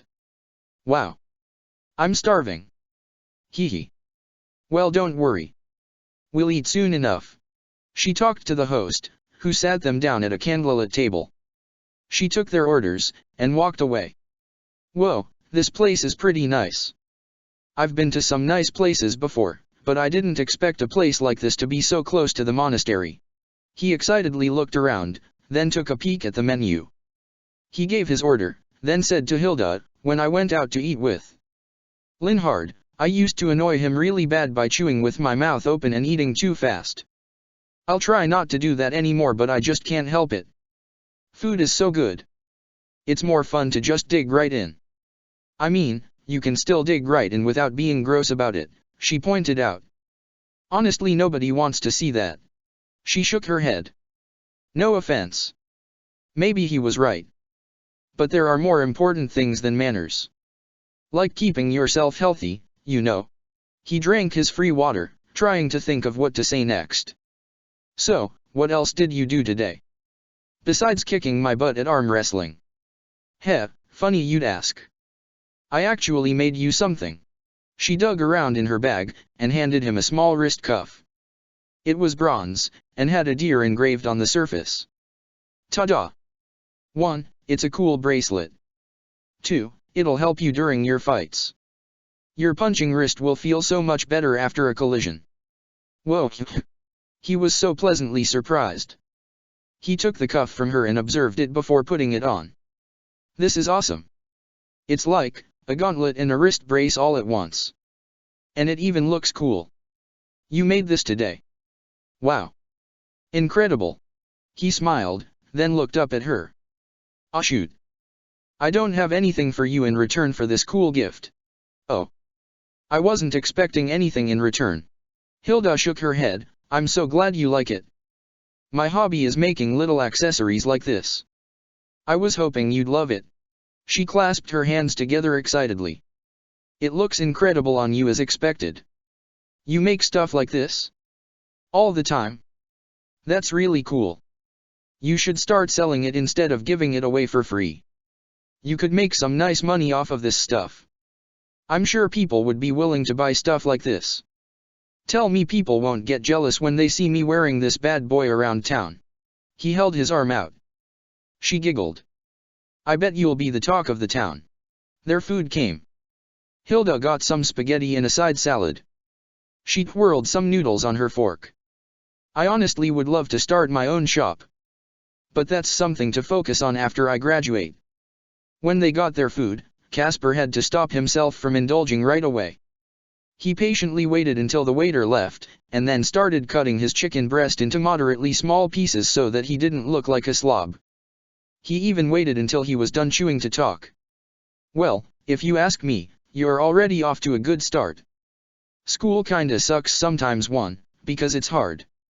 2, because it gets in the way of things. But you've at least got a good start, and I'll support you 100%. Ah, Casper. That means so much to me. You know what, I kinda wish we were in the same class, she admitted. I'm friends with everyone in my class, of course. But I mostly only talk to Claude and Marianne. It would be nice to have another person to talk to after boring tests. Really? You wanna be in the same class as me? I'm not the smartest guy, especially when it comes to math and language arts. And magic. And science. So I agree that all the school stuff is boring at times. I'd rather be out training.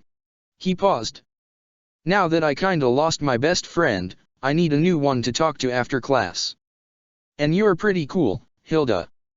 So don't be surprised if I ask to hang out more often. He took a bite of his chicken. Wait, what? You lost your best friend? Surely you can't mean Linhard. She frowned. What happened? She stabbed a meatball. Is everything okay? I kinda don't wanna talk about it. But the gist is, we got into an argument and sort of fell apart. Which is weird cause we never used to fight. Ever. He did a little sigh. You and Marianne are really good friends, right? Do you ever get into arguments or anything? I sure hope not. Cause it's not fun. No. I've never fought with Marianne, Hilda said sadly. I'm so sorry you and Linhard aren't getting along. That's really too bad. Yeah. Well. I don't know. I was thinking maybe finding someone else to hang out with would help with that. Cause I've been kind of upset about it. He stared at his chicken, but then tried to change the subject really quickly. So. After the restaurant, wanna walk around or something? They light up the town at night. He smiled, but in the back of his mind he still felt a little upset. Oh yes. That's my favorite time of night, she admitted, finishing the last of her spaghetti. You know, I'm actually having a great time. I actually am too. I wasn't sure about this whole dating thing at first, but it's kinda fun. A lot of fun, actually. It's just like hanging out with someone and getting to know them. Everything I've heard about going on dates has just been plain wrong. That's probably Lawrence's fault. I overhear him talking way too much and it's giving me all sorts of wrong ideas. Huh. Yeah. Don't listen to Lawrence. Hilda shook her head. Dates don't have to be like a specific thing. She told him, they can be whatever you want them to be. They each paid for their food, and went back out into the town. The live music had already started. Whoa. Live music? Hey Hilda, you like dancing? Casper grabbed her hand and ran to the dance floor, dancing like he did at the ball. It was kind of embarrassing for him, but he was having a good time. Whoa Casper. She tripped forward slightly as she followed him. She was laughing so hard there were tears in her eyes. Casper. She exclaimed, yeah woo. Casper. She started a Go Casper chant through the whole town. When he was done, Casper stood up and took a bow, breathing heavily from the effort. The crowd thought he was so hilarious. He didn't care, he just loved the attention. He walked back over to Hilda. You're on a date with the most popular guy in town right now. How's that for a date? He grabbed her hands and started boogieing to the music with her, doing the twist. Hilda laughed again, wiping a tear from her eye. She danced with him happily. Casper, you're too funny. This has been so much fun, honest. Really? Well, that's good, 'cause I haven't had this much fun in a long time.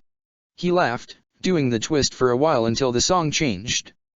It was slow, so he just sort of froze, not knowing what to do. He hesitated, unsure, but then gently took Hilda by the hand. Hilda raised her eyebrows, her laugh slowly dying down with the music. She wasn't expecting him to take her hand. Oh, she quietly said. She placed her free hand on his shoulder. Casper didn't really know how to slow dance, or how to start it, even.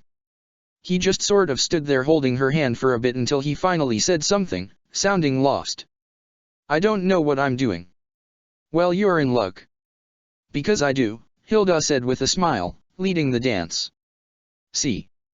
It's not hard at all. I've never danced like this with anyone before. Those moves I was doing earlier?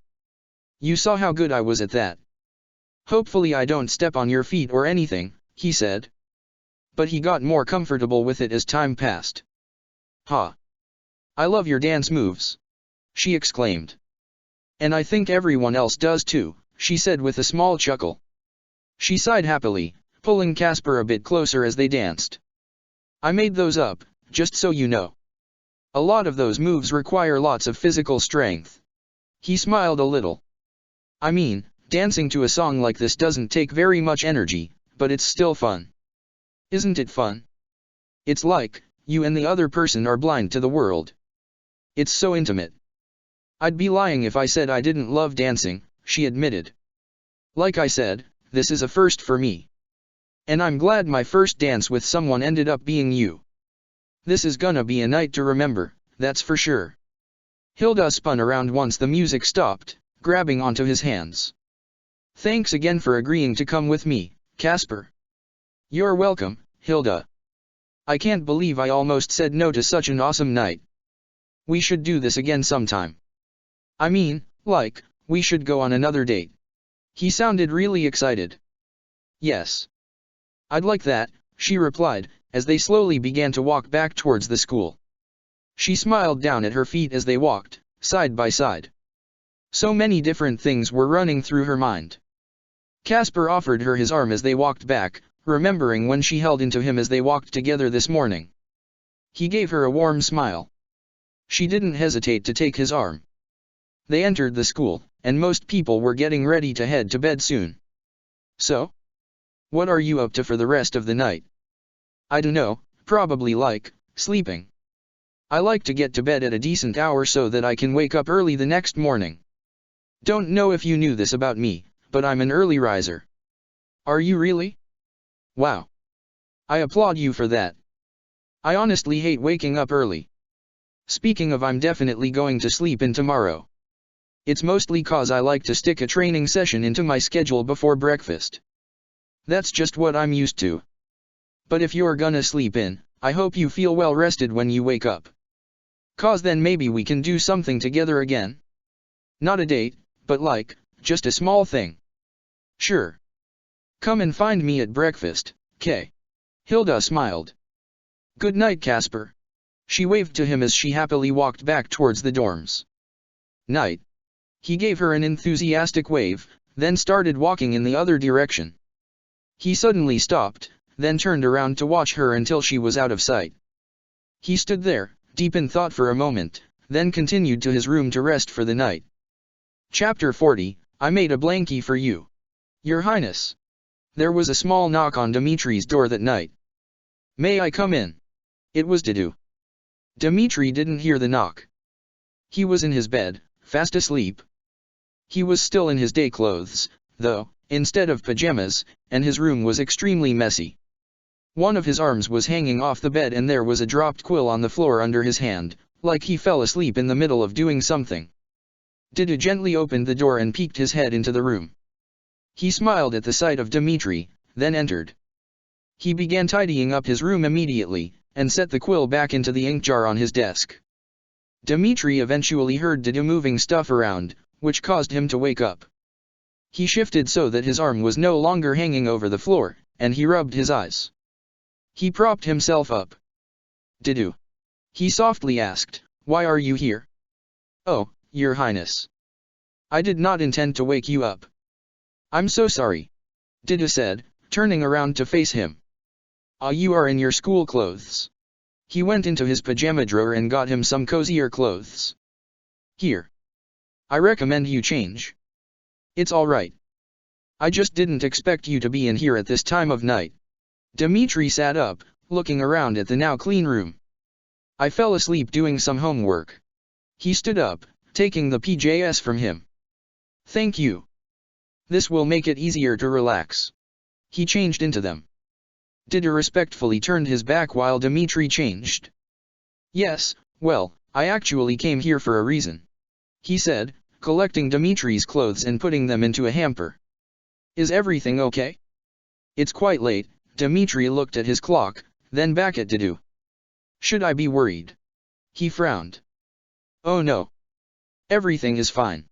Didu opened up his bag and took out a small, patchy blanket. I made this for you. I thought it might help you sleep at night, he said, handing it to him. It was a quilt, and each patch had a different flower on it. His fingers were covered in band-aids. You made me a blanket. Dimitri took the quilt from him, admiring it. Didu, this is a wonderful gift. It really is. I love it. He spread it out on his bed, excited to use it every single time he tried to fall asleep or just relax. The flowers are beautiful. He turned around, but noticed that his hands were all scratched up. Did you poke yourself with the needle? He asked. Ah. Didu hid his hands behind his back. The needle was quite small, and my hands are rather large. He chuckled slightly. I usually never have any trouble with sewing, but it was hard to handle the needle as well as I wanted to. I had much on my mind. I'm rather clumsy when it comes to delicate work. I understand the struggle. Although, to know you injured yourself making a gift for me, he looked at the blanket, then back to Didu. It shows how much you care, and it makes me love the thought you put into it even more. Just make sure you do everything you can to heal, even though they're just minor injuries. Do not worry about me. I just know that you have been struggling for quite some time now. I was hoping to brighten your day, Didu said.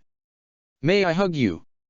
You may, Dimitri said, but for future reference, you don't always have to ask for permission. Take me in your arms whenever you see fit. He walked forward into Didu's arms and gave him a cozy hug. Ah, he smiled and squeezed Dimitri tightly. You're very cuddly when you're sleepy. He kissed the top of his head. It was his favorite spot to kiss. He closed his eyes and just stood there with him, trying to relax. But about what you said before. It's true that I've been stressed out lately.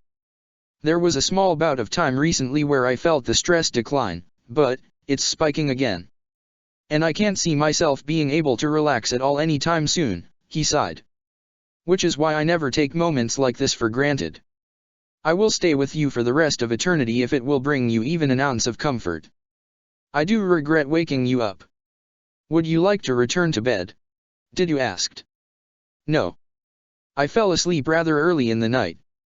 I'll probably be up for longer than I'd like. He didn't show any sign of wanting to let go of Didu. Sometimes I wish I'm able to just forget my responsibilities for a while and just enjoy my time with you. Who says you can't? He asked, hugging him closer and gently resting his chin on Dimitri's head. You have time. We can do anything you'd like. When I think I have time to relax, my mind always wanders back to my stressor. And by then, my mind is too occupied to focus on what I'm trying to do to relax. That's why keeping myself busy with chores and training and laborious tasks is usually how I go about distracting myself. But, it tires me out. Dimitri was so cozy. Well, let's do something fun then. You deserve it. Didu pulled away, placing his hands on Dimitri's shoulders. It is a school night, but I wouldn't mind losing sleep for you. And now I feel guilty for taking valuable hours of sleep from you. He immediately moved back into the hug and snuggled into Didu. He didn't want to be done hugging yet. I know you said you don't mind, but still. Your Highness. No apologies. There's nowhere I'd rather be than here. With you, Didu said, not hesitating to hug him close. You're very cuddly. I love it. I don't get to hug you in public without getting strange looks. Which is upsetting, but it feels nice to have such an intimate moment in a place free of judgment. I'm sorry if you'd rather have your space, but it makes me happy to be close to you. My space is your space, Didu said quietly. He stood there, cradling Dimitri in silence for a while. He wanted to show Dimitri the depths of his affection, but he didn't know how. He loved him far more than words or actions could prove. So all he did was stand there and hug him, drawing small circles on his back with his finger. Dimitri enjoyed it, even smiling for a bit because he was finally able to relax. He also loved Didu more than words or actions could prove, but he felt like he wasn't doing enough to let him know that.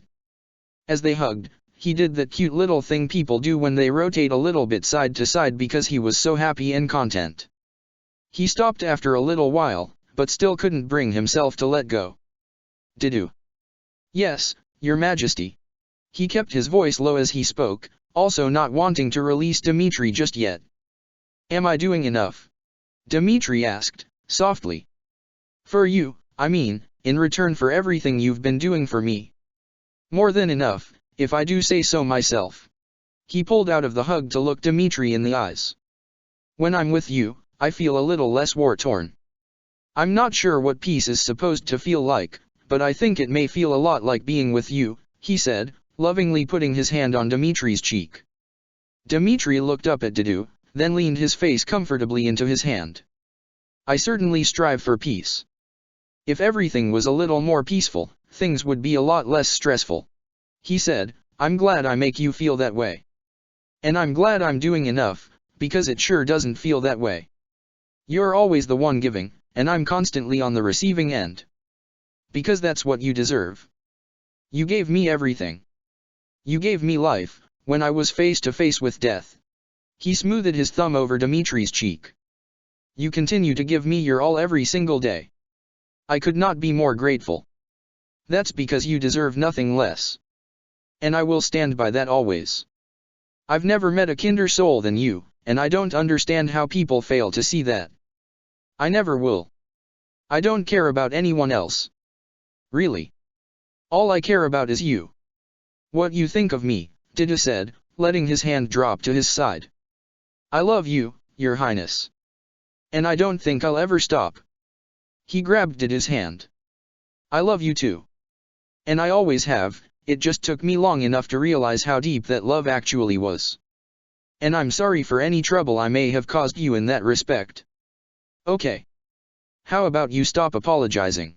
Didu said, putting his hand on the top of Dimitri's head again. You have no need for apologies. We're together now, aren't we? I suppose you're right, Dimitri said, looking away for a moment. But he couldn't bring himself to look away from Didu for more than a few seconds. He held onto his hand a little tighter. So then what has you feeling so down? Didu asked. Do you not like the blankie? He asked quietly, sounding really sad when he asked that. What? No, Didu. I love the blanket. I honestly don't know why I'm feeling down. I think I'm just being too hard on myself for things I shouldn't be dwelling on. Although relaxed, my mind is swarming. I'm thinking about making our relationship public in the future to set a good example for the people. But I don't want you to think that's the only reason I decided to become your partner. I really do have feelings for you. I'm not using you for the purpose of political reform and radical change. And I'm wondering whether or not we should be so carefree with our public display of affection, because I don't want you or I getting hurt, but it's not because I'm not proud to have fallen in love with a man of Dusker, it's the opposite. And note that you're a man of Dusker, not a woman, which may receive some tension from the members of the kingdom who believe in noble traditions, because most people are counting on me to produce an heir to keep the Bladded bloodline strong. He couldn't stop droning and worrying. Dmitri, Dida said with a small smile. He didn't hesitate to use his name this time. Please, Your Highness, you are thinking too deeply into this matter.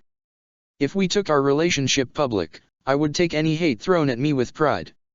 For I am partners with the man everybody wants. He said, you saved me in every way a person can be saved. We shouldn't be ashamed because of traditional values. All I care about is the fact that I am forever in love. Ever since that day. Dmitri took a deep breath, then let it out in a sigh. You're right, although it did make him smile a little bit to hear him use his real name to address him. I could never be ashamed. Ever. He took Didu's other hand so that he was holding both of his hands. Right. We don't have to make an announcement if you don't feel comfortable. Didu paused, but it would be a groundbreaking statement. I wonder how the public would react. Negatively, I'm sure, except for maybe our friends. To think of how many people are probably keeping their relationship a secret right now because of the way the kingdom operates. It saddens me. I want people like us to feel free.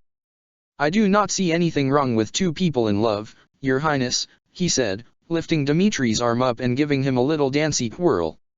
If others cannot see the beauty in that, then we have every right to pay them no mind. Dmitri loved the playful twirl. It made him smile. I wish my mindset was as positive as yours. I would really benefit from that. But instead, I always find my mind traveling to dark places. It's a good thing I have you. You balance me out. And you give me lovely gifts, like flowers and blankets. If only I could give you more, Didu said. I say, we do not hide our affection for each other. Let people look. Let them laugh. They're the real fools. Dmitri was still smiling slightly from before.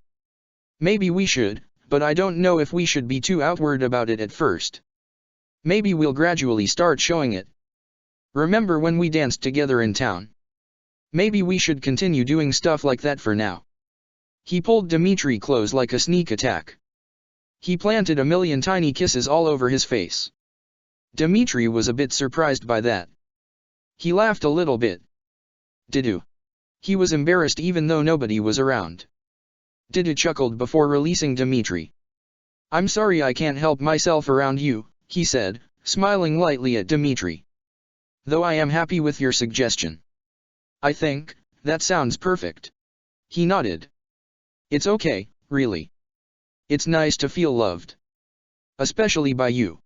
Dmitri said, but, if people were to find out the depth of our relationship, I wouldn't be disappointed. I am going to be king someday, and I have to set an example for my people. It is an example I will always be proud of. He sighed. The role will be a difficult one, but as long as I have you by my side, there is nothing too daunting for me to accomplish. You know I will not be leaving anytime soon, Didus promised, shaking his head. Oh, but you still need to get to sleep. He exclaimed. I woke you up. What? No, Didu, it's okay. I've been asleep for a few hours before you walked in. Don't worry. He didn't want to part from Didu, so he just looked at his bed where the blanket was. I'll somehow get back to sleep.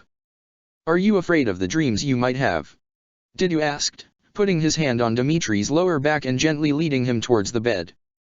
It's more that I'm afraid I might have them. It's been a few nights since I've had a nightmare. Probably because I haven't been in a deep enough sleep to have one. He let Didu lead him over.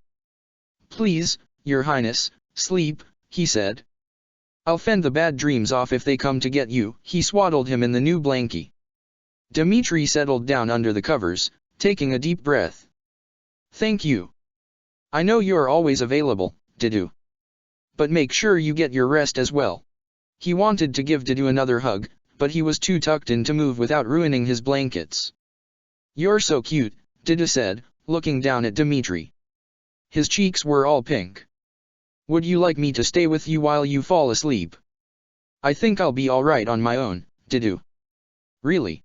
He took a long pause and closed his eyes like he was trying to get some sleep, then turned around to face the wall. However, before Didu could even get out the door if that was where he was headed, he said, Hold me, please. I've changed my mind. Didu smiled brightly and gently climbed into bed beside him. He laid flat on his back, and gently pulled Dmitri up onto his chest. Of course, Your Highness. I was going to. Even if you didn't ask. Dmitri cuddled into Didu and closed his eyes, immediately feeling better about getting some rest. Good night, Didu. He sighed, releasing any tension he was holding. I wish to dream of you tonight. Not of the horrid past I have endured, he drifted off rather quickly. Good night, Your Highness. I love you. He planted a gentle kiss on his forehead before falling asleep himself. Check the description for the links to the author.